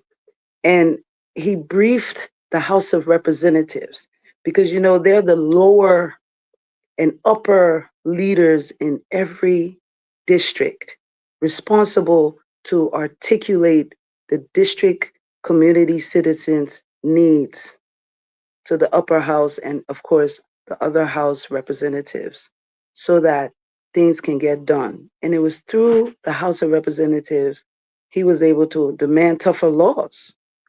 You don't have to campaign for laws to be put in place because once the House decides, look, we're going to put in these tougher laws, the police, along with your city corporation and other few players, will be the ones to make sure that implementation holds when you talk about noise reduction. I told you, forget about the campaign coming.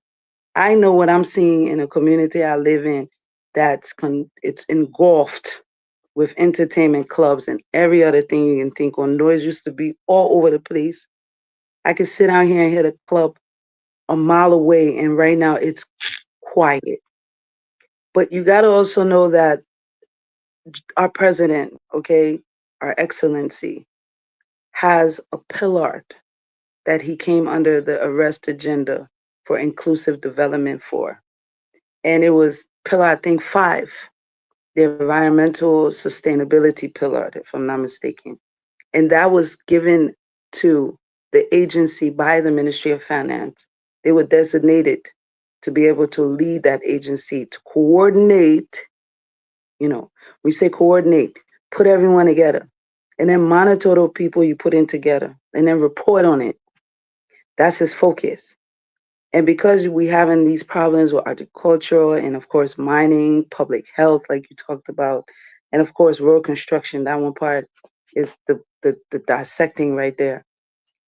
The EPA, I think, has to run this campaign to make sure that all sectors, because EPA, that's not their sectors, but they have to make sure that all these sectors, even this Ministry of Health that you talk about, stop sabotaging because they're working, but they have to stop sabotaging and allow the country to develop and reach their development goals. It takes everyone, not one person. EPA is just an agency, just like LDEA.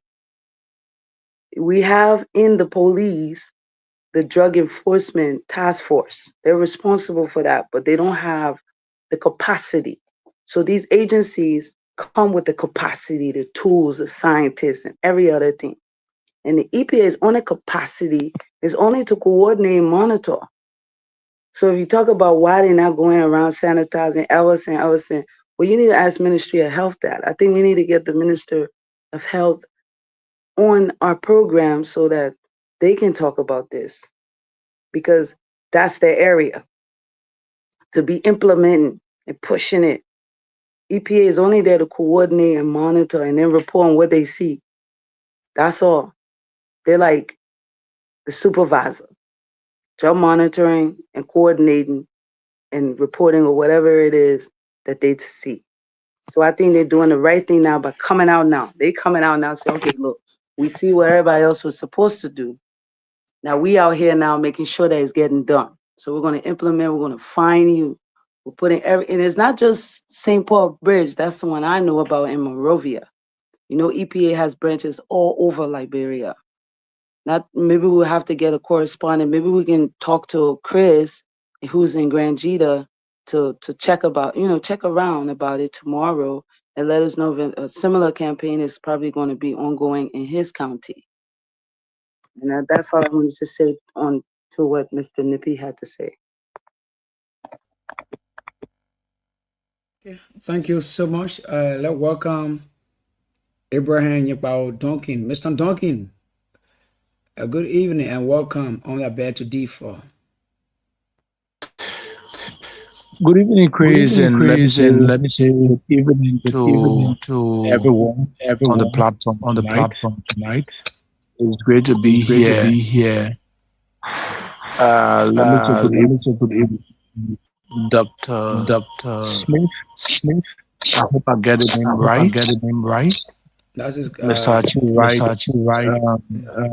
Mr. Christopher Nippy, and those who are following the platform radio tonight. And I have been following the conversation for approximately 20 minutes now. And I'm excited to be here, Chris. Thank you for welcoming. Thank you so much. Mr. Achi Wright, I don't know. Are you ready? Are you there with us? You need to sing the or Mr. Wright. Okay. Mr. George, Mr. Christopher Nippet, Mr. Christopher J. Nippet. I don't know. You have anything that you want to talk about tonight? Because Mr. Wright,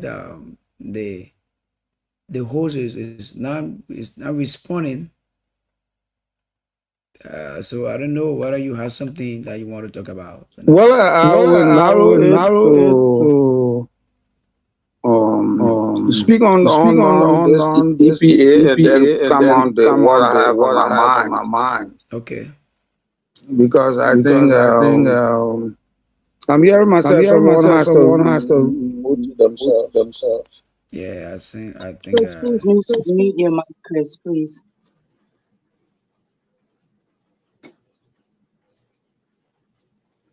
It's good that the EPA has begun a campaign. Absolutely. It's good that the EPA want to control the loud noises in our community. Perfectly. It's also good that the EPA want to stop the noises of the churches. Well, I found that a little bit cumbersome, where they will be monitoring the preachers' microphones and the choir singing and etc., where funds could be levied. I think it will be a talk calling to get into that band with religious, because we know, for instance, on Center Street, where the Church of Our Lord, the Church of Aladura is, the Prophet Church, they will not compromise the worshiping of God because EPA is going to come there to find them. And I think it will be a problem. It will be problematic for the Baptist Church, which has a loudspeaker when they on Center Street at the corner, situated between Ashmont Center and Broad Street.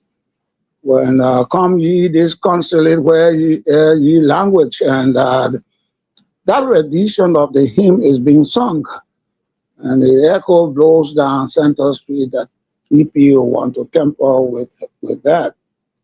The other things that has to do with decorum of the social space is perfect. That are like on Galley Street, That nightclub on Galley Street from Mary Johnson, just approximately Mary Johnson area where I used to live. The noise in the public space is too much. It can be on. It can be on. It can be on Center Street. It can be on Lane Street. It can be on Rana Street, Newport Street. And you can hear that noise from that quarter adjacent to the Barclays, because I live in that area and I don't think it is conducive for people, especially on Sunday, Saturdays when people will be relaxing and the noise just permeate every home. That is a doable thing. That is highly commendable. And all of those such areas, such as nightclub within the various communities, should be brought to a level that they can play their songs or their music. Because our entertainment industry now, you cannot just abrogate or cancel them out. Now, having said that about the EPA with concern to that, the question of coordination or collaboration is still unanswered. Is it still unanswered? Because here is the question that begs an answer. To what extent have EBA and the Ministry of Health and Social Welfare been collaborating or coordinating or complementing the efforts of each other? To what extent? When was that begun? Is it ongoing? Is it being, are there some bottlenecks, political bottlenecks that constrain the EPA of carrying out its statutory mandate? I don't know. Is it a problem that has to do with the ministry saying, I'm responsible for health and you just for environment, so don't come into my space? No, you cannot do that because you are all government agency. So the roles should be complementary so that the job can be done and our people can be safer. Our children can go to school short of getting the incidence of too much malaria and what have you because of the Anopheles mosquito just going into the different ponds and infesting the ponds and laying eggs. Larvae will grow up into adults and then they will go and bite our people. All of those things there. I welcome the fact that the EPA will be taking on scientists that will do the collaborative job with the various agencies of government, specifically in this case, the Ministry of Health and Social Welfare. But Chris had asked the question, what is on my mind? What is on my mind is what I think is a pandemic now, the incident of drugs, which continue to parade the corridors of our land, which continue to marginalize the productive capacity of our children, which has a serious potential of endangering public health. Public health in the form that when a person is on a hallucinogenic substance, morphine, cocaine, heroin, you name them, the tendency for that person here to be rewired to violence is so high, such that we cause a young man or a young woman to do those things that obviously they did not intend to do. There are oftentimes that peer pressure drive them into the corridors of those substances, and when they get there, to draw back is difficult. And that's why I am troubled from where I am. I just wrote something on the Facebook just now, which was promptly answered by the former Director and National Security of Security, Honorable Sylvester Moses. We who have been in that sector of protecting lives and property, we see there as a serious problem in Liberia. We see it undermining the status of the country. And then the presidency. We see it having like a pebble. Somebody is standing on top of the bridge and throwing the pebble into the water. And the vibration of that pebble spreads to all of us who are Liberians. Wherever we go, your country is a drug country. No, Liberia has never been like that before. So I am seriously troubled. I am very, very, very troubled from where I sit and I'm speaking. That government, thankfully, government making the needful effort. But government effort is being somehow hampered, such that it happened during the CDC administration. Over 100,000 worth of drugs were apprehended, confiscated. Surreptitiously, the people went to court, and then in the night or in the day, they ran away. This case, we are getting information that people are running away. So in my article, I said, it is like an empty can that is rolling down the cliff and it goes to oblivion.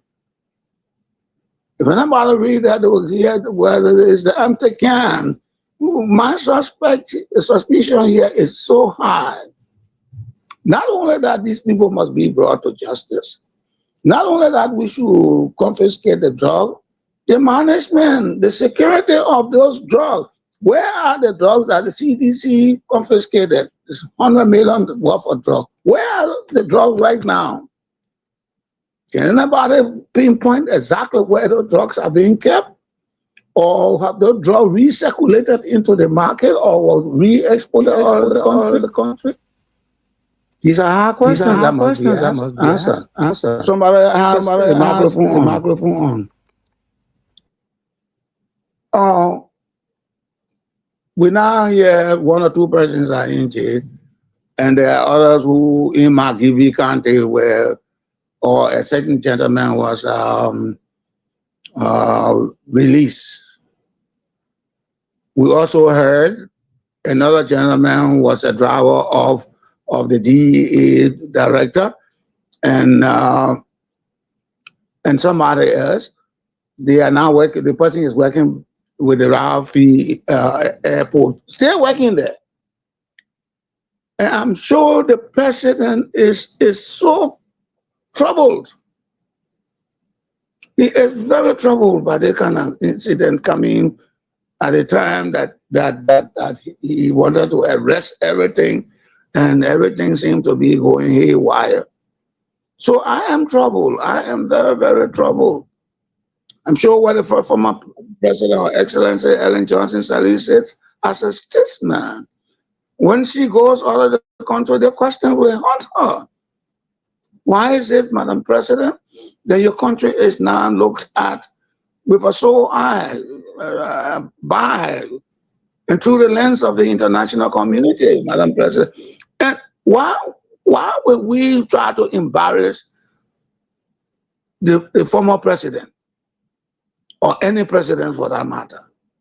Why should these cartels be inclined to using Liberia as a knuckle or drug area for small money or more money or billions of dollars? What will it profit you?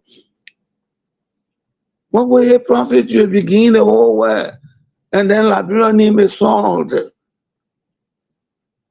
The impeccable statehood that Liberia has is being blemished by the incidence of drug. Kipama 200,000, almost 200,000, 200 million worth of drugs were found on the sea.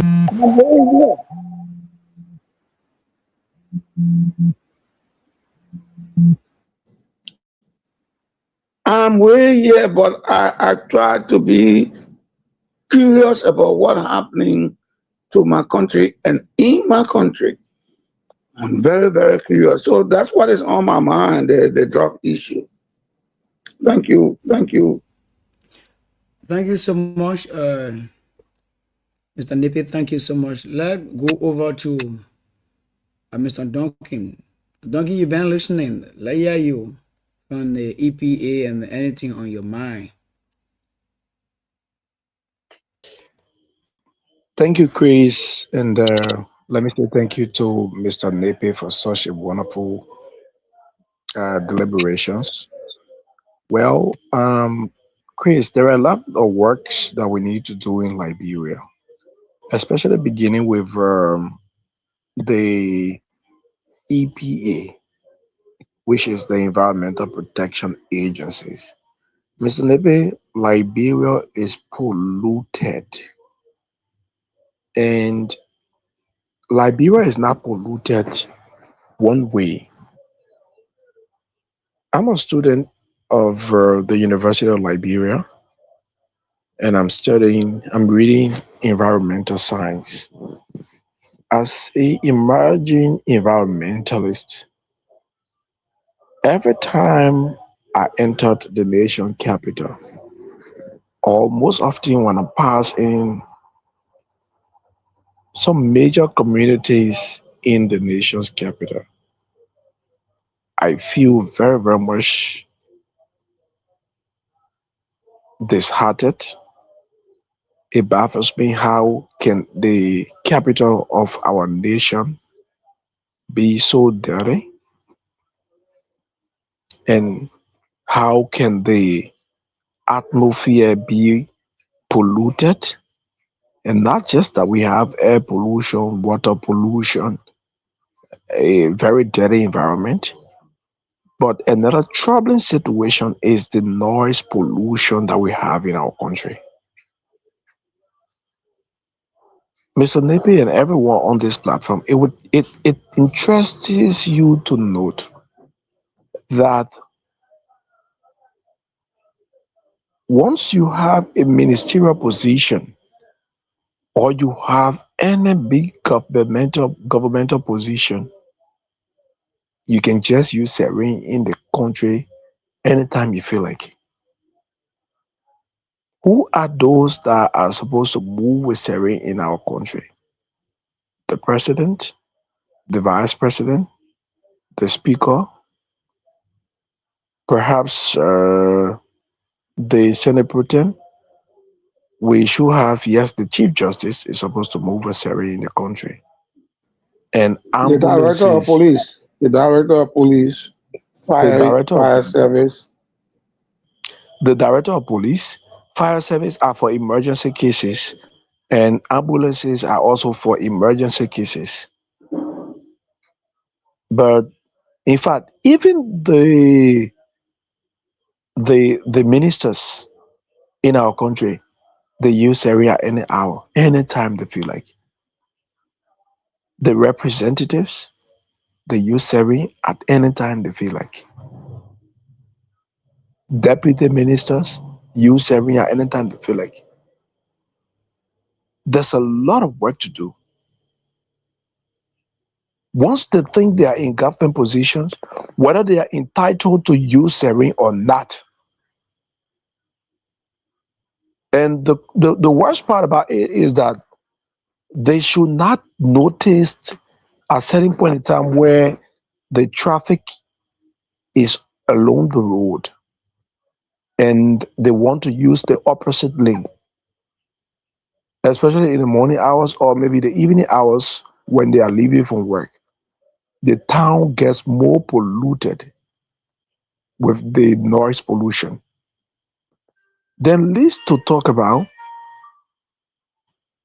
those communities that we have in town, especially in Cinco, how dirty they are, how do the mosquitoes take over the community, how dirt is being dumped, and how exactly do the people experience water pollution.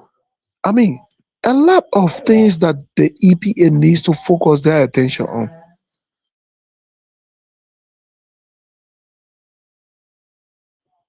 There's a lot of things that, the EPA needs to focus their attention on. I'm being very real.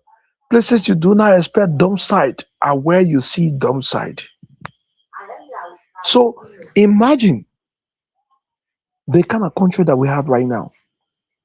And people will say, oh, they want to cut off the noise pollution. Even the very government officials are the ones who create more noise pollution. So if we want to combat noise pollution, that should not just be with the ordinary surveillance or with the ordinary citizens. But let it begin from the very government officials that we have, who are not entitled to serene, but they use serene at any time they feel like using the serene. Let it be made known. People go to the marketplaces, you see a lot of megaphones around. Don't make mistake, you pass red light. Serious noise pollution. Go to Waterside, go to other places. At least for those places, we could say they are marketplaces. And the marketplaces are always noisy. But hey, come to think about how the government officials use the siren without even authorization.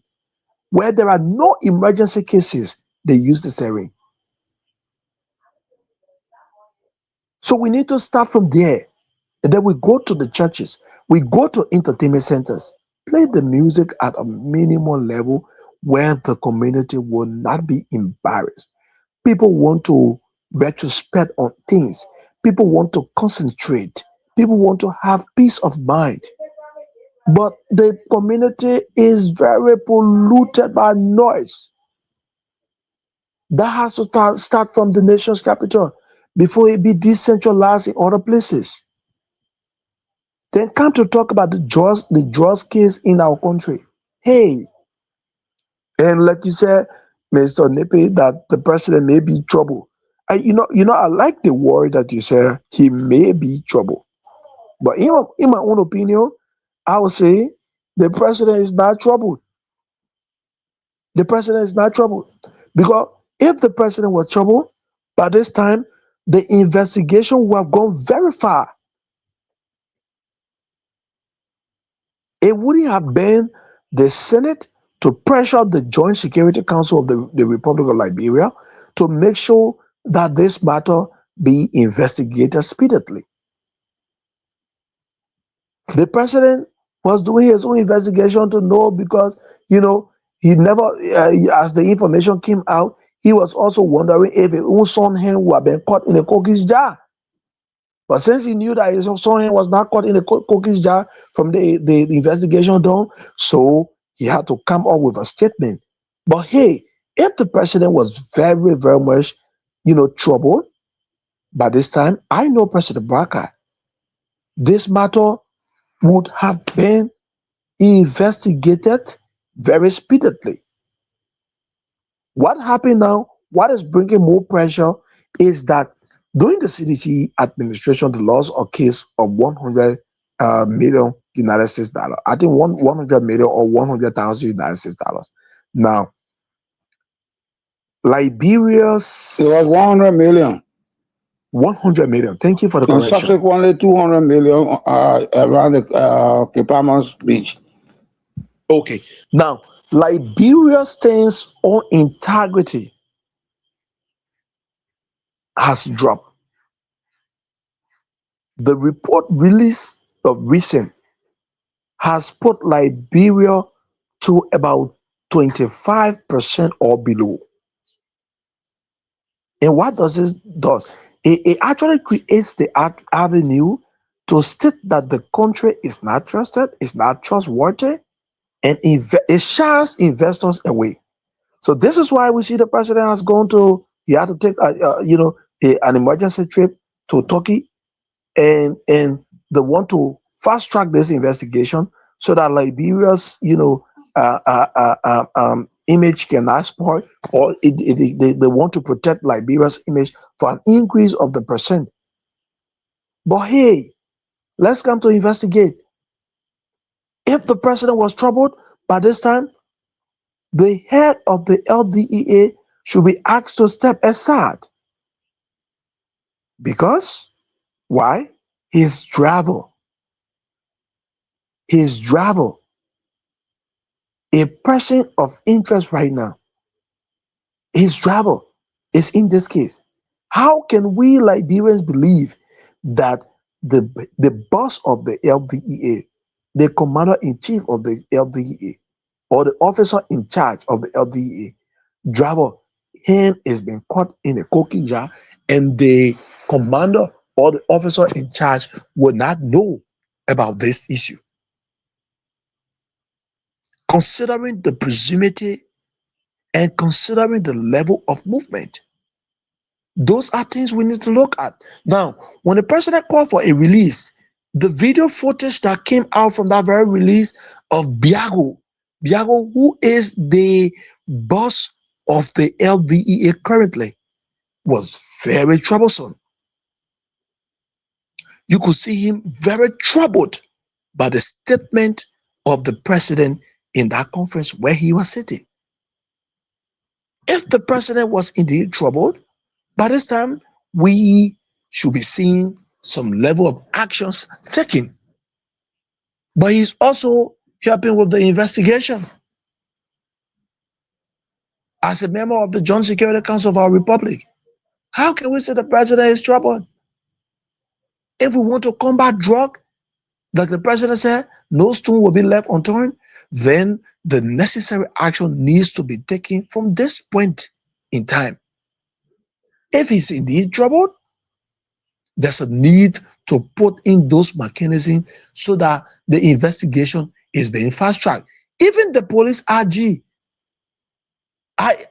in fact, I as a person, when I even want to trust the police RG on this matter, there should be a very strong international independent investigator set up for this investigation,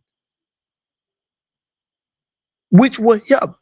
Because this case, like Brown, who is now in the police custody or in the custody of the Ministry of Justice or the court, who is now in the possession of the court, the Monrovia City Court, is saying he is not going to take responsibility for anyone's offense. Those are leaked informations that are coming up. So why should we even trust the police RG? With how far they've gone, there should be an independent institution or investigation set up with a team of investigators to jump into these matters who will not be known widely by the public so that they can have this issue laid to rest. Brown wasn't in the country. When he came back, he said that wasn't an agreement between he and Greg for him to come back to the country. How far are we? How can we be sure that the government is not going to lose this case? How can we be convinced that this matter, those involved will be brought to book? There are bigger names under this drug matter. How can we be convinced that all of the names will be called? This is an issue of national emergency. If the government is serious, they should be inviting international investigators that will work closely to make sure that this matter is investigated. Because, listen, what made me now to not even trust our own Liberians on this investigation? President Ellen Johnson said corruption was going to be her number one enemy. By the end of the day, she said, corruption has eaten the fabric of our nation, and corruption has become a number one friend to Liberia. So if there's a need for us to fight this, we need to bring an independent investigators who will work behind the scene to make sure that all those behind this be brought to book. I would like to rest on this point. Thank you.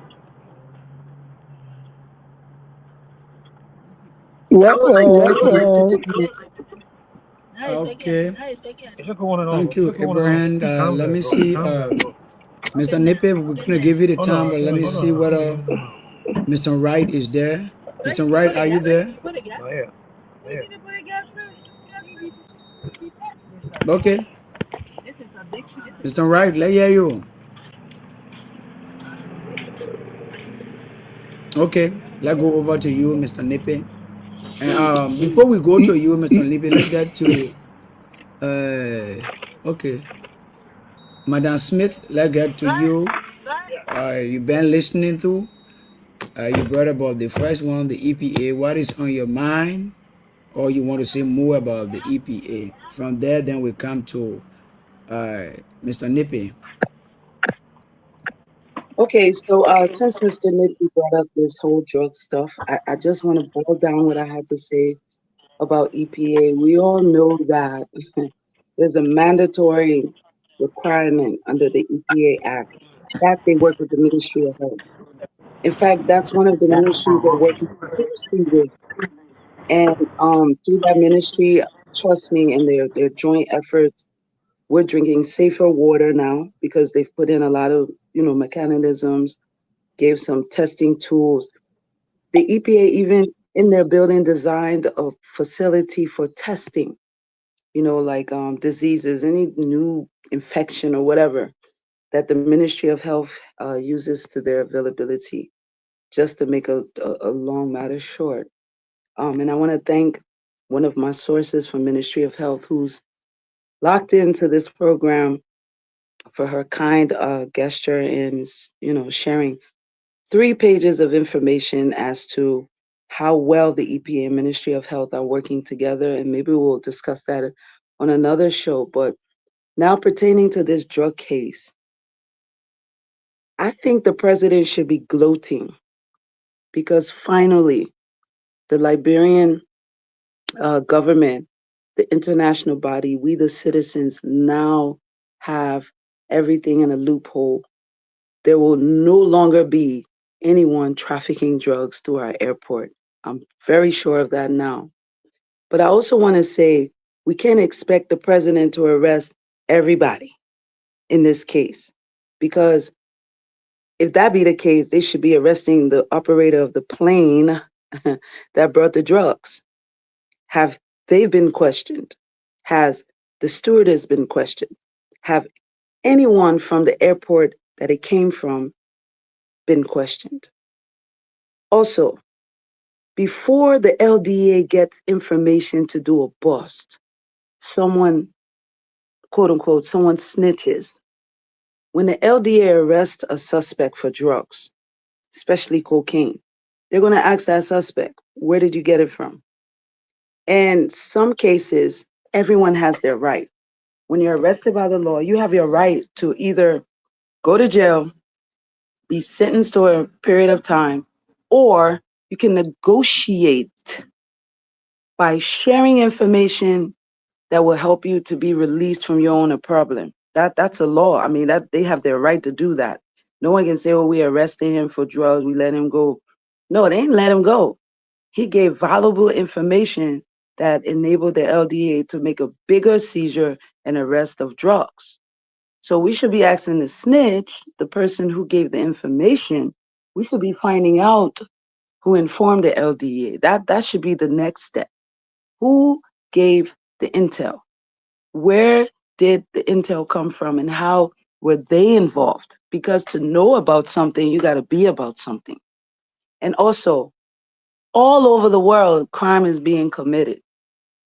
We are not, I don't want to use that, the word I wanted to say, it probably will be bad on my end, but we're not genies. We're not medicine men or magicians and someone that can just make something happen. We cannot stop crime from happening. Not because it happened to us means that Liberia is finished now. No, we should be happy. We should be thanking the president. Oh my goodness, you did that. No government has done this to be able. We took down a synagogue. When we say synagogue, we're talking about a big operation. Do you know what it means to capture such a crime like that, he should be given an award for that. Even though he wasn't the one that said, you guys be on the look, it was the LDA, but they fall under Liberia. People get away. We have a lot of criminals amongst us that get away from committing crimes. They run away. That doesn't mean that it's our government that helped them to run away. They're AWOL. They ran away. They're fugitives. We'll catch them. We have social media now. You cannot hide. You will be found. But in the terms of also drugs, a lot of the youth that are the consumers or would have been the consumers of this consignment of valuable information. They're informative.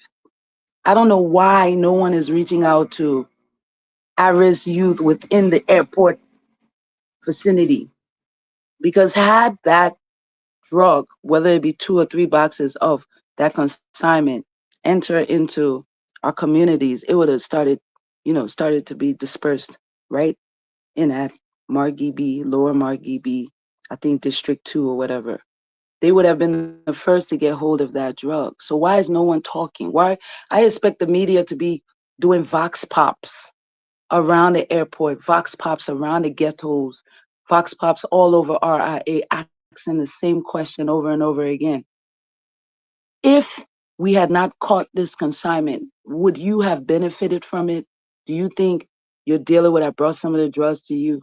Yeah. I mean, I live on the highway and I've done vox pops, and I have people alleging that drug been high right now. We can't even get access to it because the consignment that my papa was supposed to get, he didn't get it. Yeah, because the Liberian government caught it. Those are the things that we're supposed to be doing now. We're not supposed to be chasing cockroaches we can't see. Cockroaches are plenty. They're all over. How can you catch a criminal when you have a lot of other criminals on the run? We're not supposed to be focusing on that. We should be focusing on asking more questions, because questions lead to answers. That's all I'd like to say for the night. And I thank you so much for having me on this platform. And I appreciate everyone's opinion, and welcome Abraham on the program. I really admire your intellectual opinion. That was really fruitful coming from a youth. So I appreciate you for that as well. Thank you very much.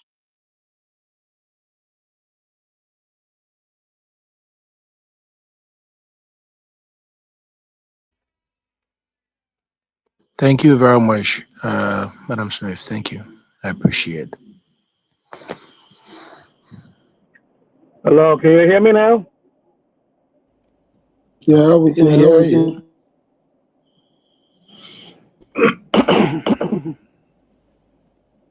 Hi, can you guys hear me? Yeah, we can hear. I can hear you. I don't know whether Yes, we are Hi, getting can you. you hear me? Yes, we are getting you, hearing you. Mr. Wright, we are getting you.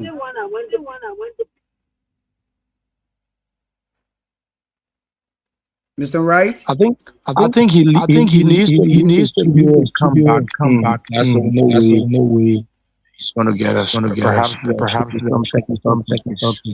Yeah, of course. Okay, let's go to Mr. Nippy. Thank you so much, AB. If you wouldn't mind me calling you, because most Abraham are called AB. So I hope you won't mind me calling you AB. Certainly, you're right.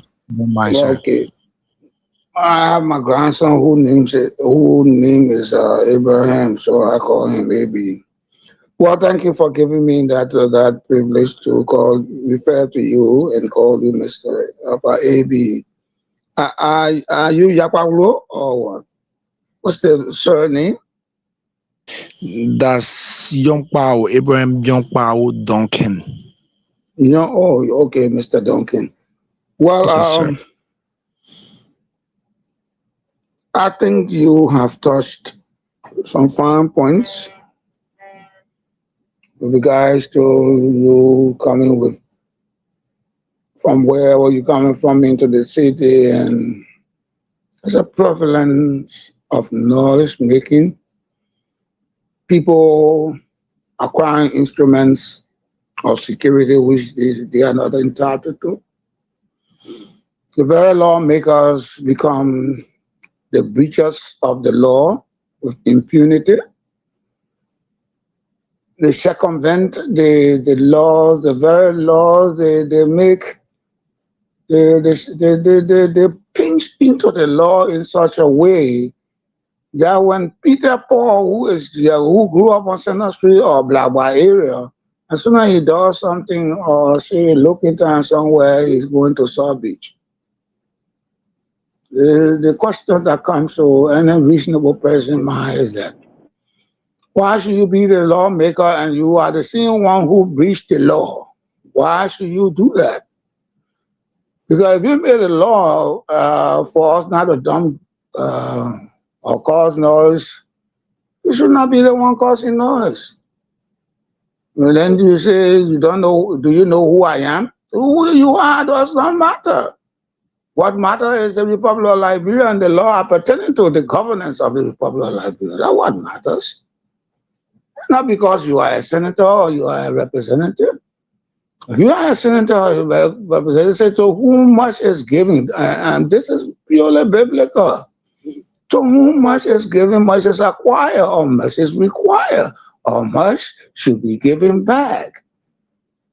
And to abrogate, to underpin, to undermine, to the same thing that you may say, don't do this, and you do it, then to what extent should you expect the ordinary citizen to act in obedience to the policy or the law that you created?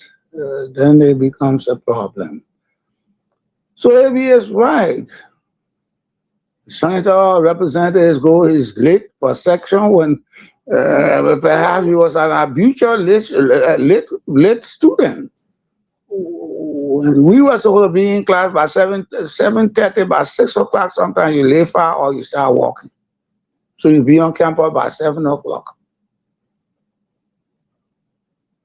So because 7:30, 5 minutes after 7:30, the flag is up, and then the next thing is the class begins. So if they can be suspected of being habitual late comers to class. Has there been a time that every student in every school or each school being promptly in his class or her classroom? No, the second time you will be late for certain condition. But once you do that, because it says charity begins at home and ends abroad. So the practice of kind of behavior, and so they disturb ordinary citizens, they cause accident. They cause accident. And the poor driver goes to jail. You didn't see the representative coming. You didn't hear the siren. Where is this representative? Is he not an ordinary citizen? He's an ordinary citizen. His status only conferred upon him because he was elected by the very ordinary citizen. That's not making any bigger or older than. This is why the law is so firm. On the way you're going to work or while you are in session, you can't be arrested. But if you did any criminality in the confines of the bailiwick of Monrovia or Liberia, they can arrest you.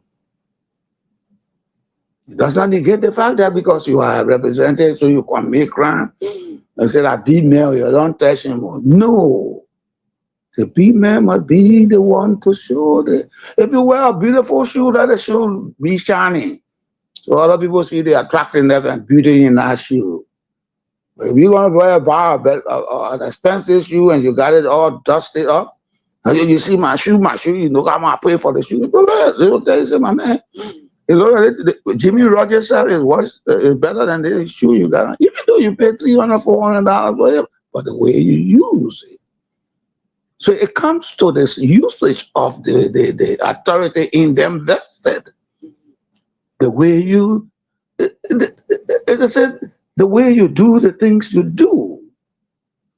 I give people the sense of well-being about you or to accord you due respect.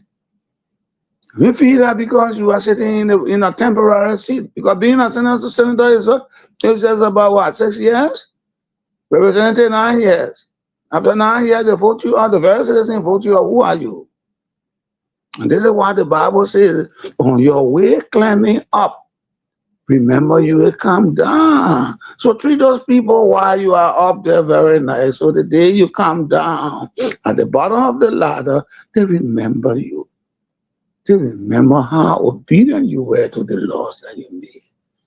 There can be a second thought that you go back into the House of Representatives or the Senate. So, Abby, you spoke very well, but let's come to the point where I don't know whether I'm going to misquote you here. Where you said that, what's the gentleman's name? Mr. Brown didn't expect the RG to ask him to come back?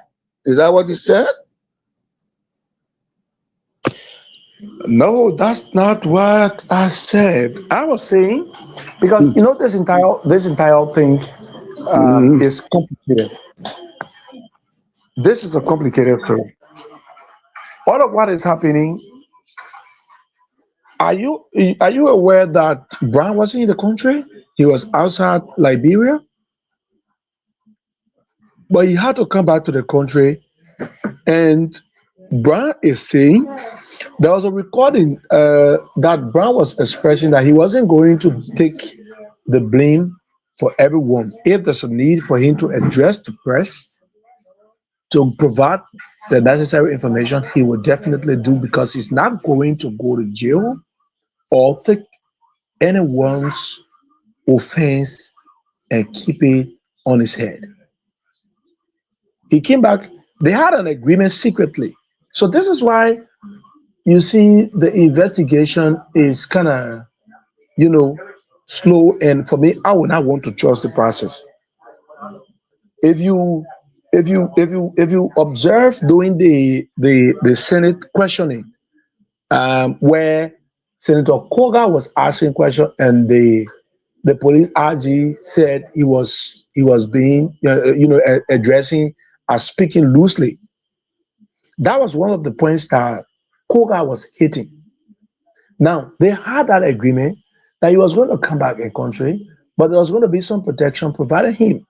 But because of the pressure on the joint security, that's why there's a breach in their agreement.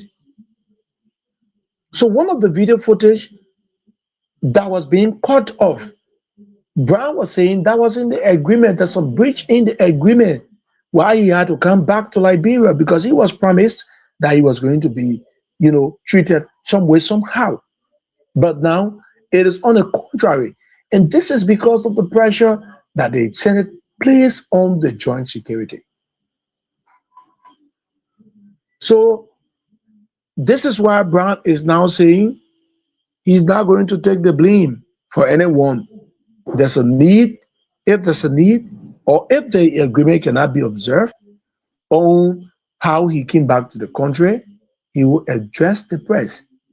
And mind you, don't be surprised to hear if Brown is addressing the press, because I know once he goes to court, the court will provide him due process.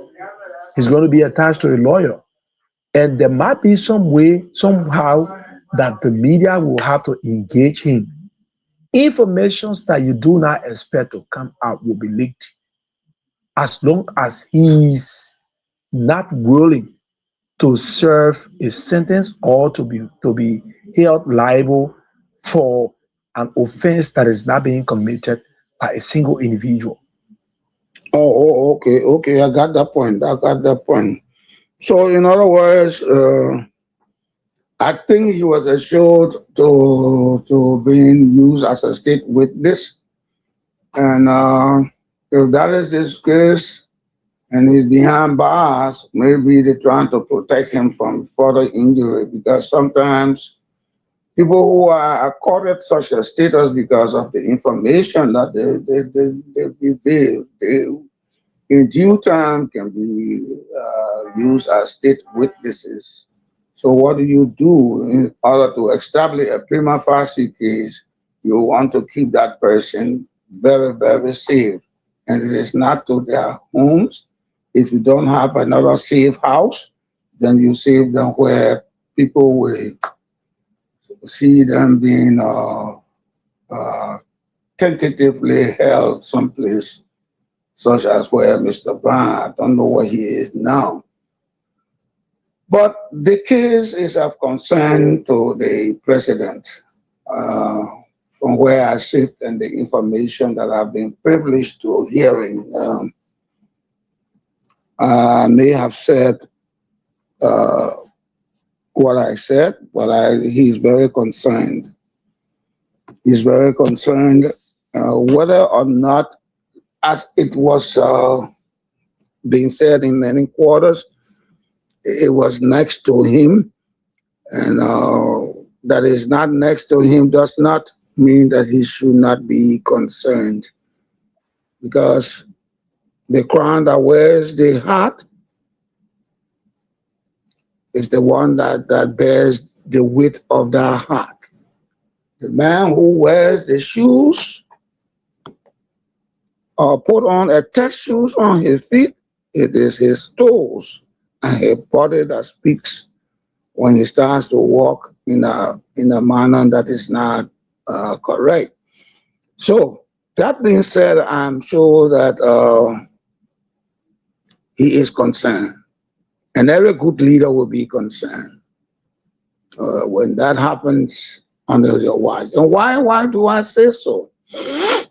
There is an international implication when all of these pieces are being connected. For instance, the United States want to know, why is it that for the third consecutive time it is Liberia, like I mentioned about the $200 million worth of drugs. Where after the 100 million, where in Harper, we discussed that the other time on Top FM. A fishing net ran into a certain quantity of cocaine. It is said that some official of the Liberian government at that time, 2021, 22, thereabout, before that time, had gone to Harper for something like close to 2 weeks. The question will be, why did he or she go there for 2 weeks? Given the status of that individual, the prominence of the individual, why will you have gone there for two or more weeks? Now we come to find out in this government, this one is just $19 million.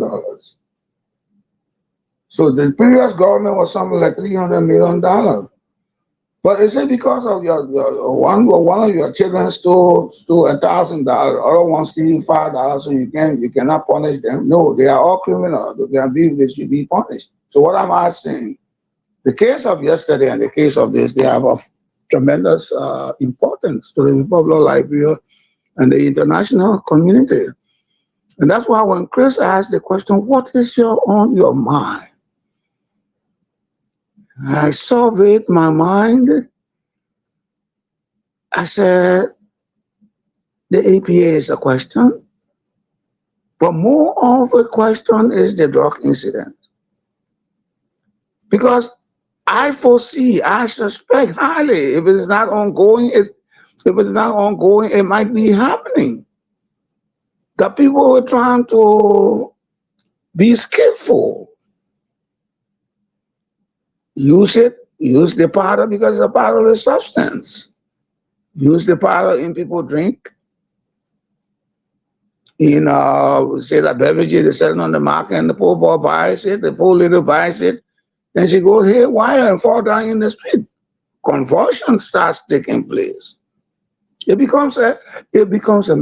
a medical. While it is true, it is a security issue. It is at the same time a medical issue.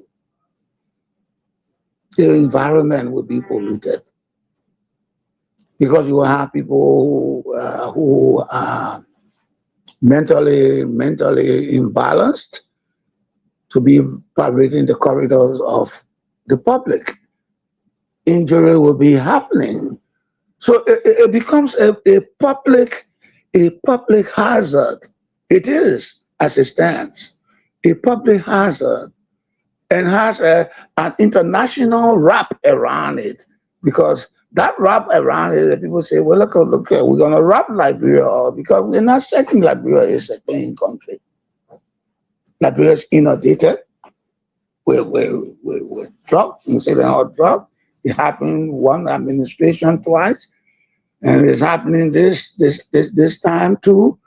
So the people in the community of the world are now thinking and pointing, and the kind of respect that we had post the war, the cleansing combined formula of Her Excellency Ellen Johnson Sirleaf and the Vice President then, His Excellency Joseph Yuma Boakai, the cleansing regime that they had executed, I mean, tremendously executed, to have returned Liberia to the international community, purging its character of war and the incidents of atrocities, making Liberia to appear as a decent nation, is now being eroded. That foundation is having potholes. And I agree with young AB that businesses, international partners may be afraid. Just as it is with war, when guns are firing, so it is with drugs.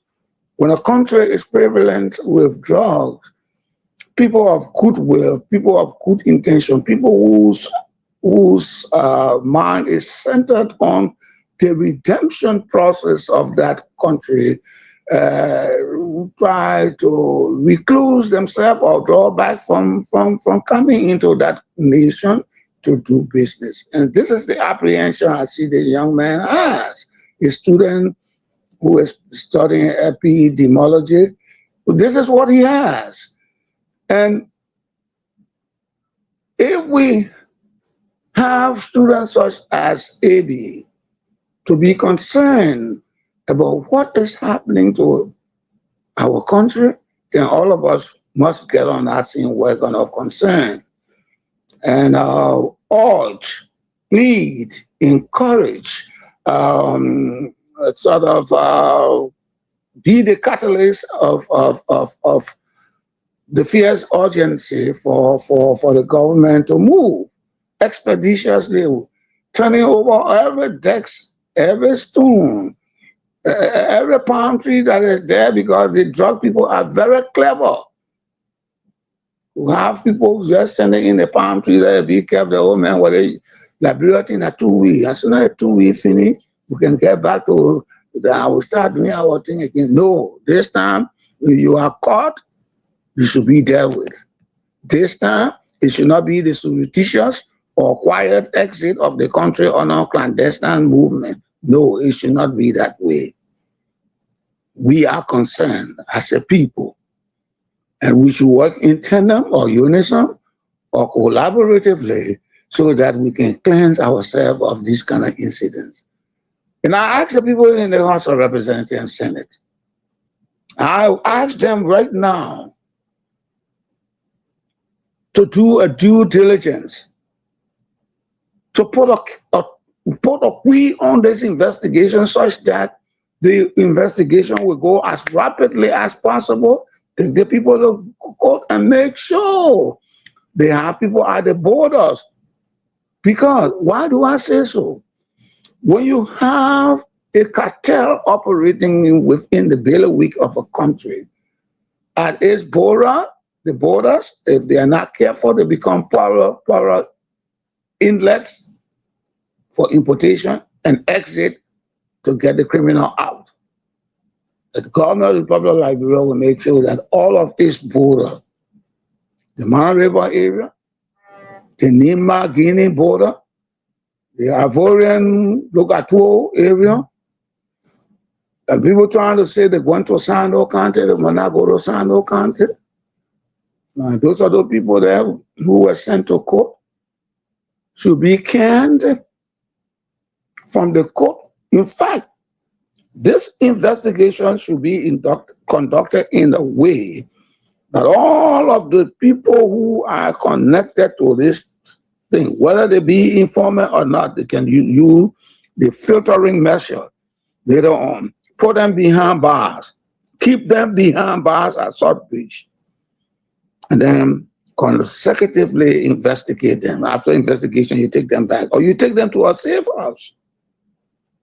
Because I see something when an investigation of this magnitude is being conducted, people's lives are on the line. Especially those people who will be the witnesses in court to prosecute those people who are involved in this sort of thing. Their lives will be online.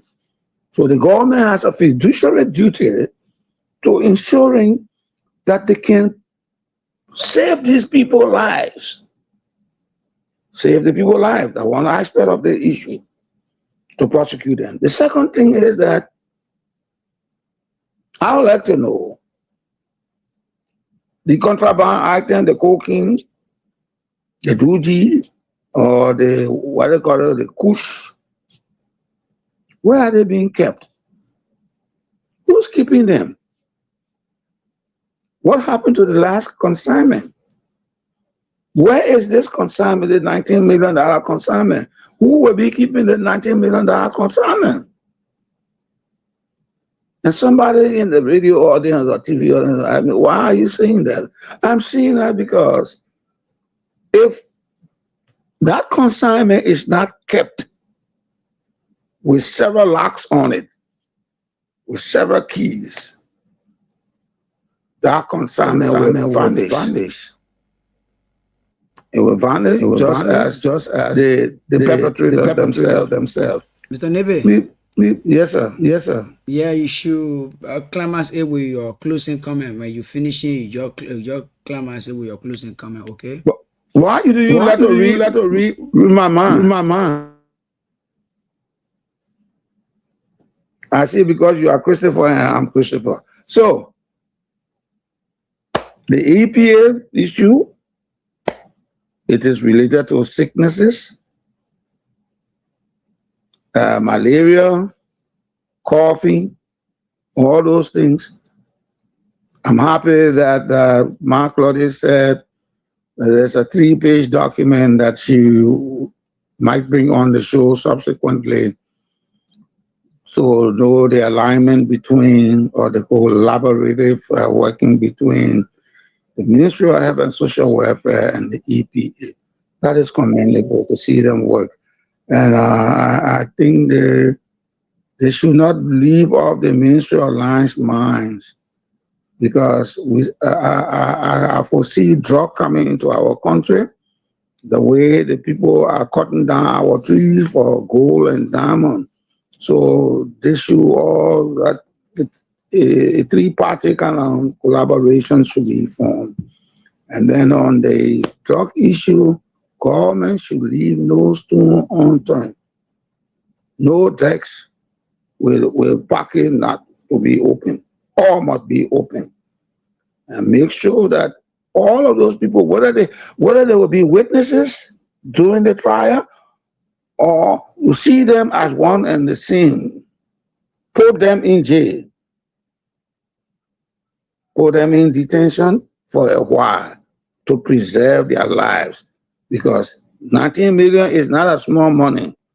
And I suspect if the government is not proactive, people might die in the process prior to going to court. I want to thank the people for listening to us. And thank you too, Chris, and Mr. A.B. Duncan as well.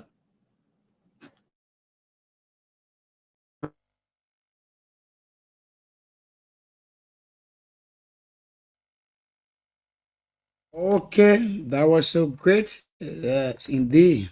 I beg to differ. people out there keep praising you for your education and knowledge. And the EPA issue tonight, I think our people listen to it. It will be hard, but I know with the implementation of with the citizen, I think we can do that. So with all of the points you stretch, Mr. Nipe, I'd like to say thank you. And Mr. Wright, I know you're not in a position for tonight, but however you've been with us, we'd like to say thank you. Folks out there, Abraham Yebao Donkin would like to say thank you. Madam Smith would like to say thank you. And our listeners and followers, those who comment, here would like to say thank you. This is how I Beg to Differ come to an end. They take break, and we're going to be back tomorrow the same time, the same station. So I'd like to say bye-bye to every one of you. Thank you so much, Mr. Nipe. And thank you, Mr. Wright, and every one of you. Bye-bye. Thank you so much. Thank you so much, sir. From 9 o'clock till 12 midnight, bring ready veterans, people and spend. I'm a right up and clear. Anthony W. Gacy, the make me think.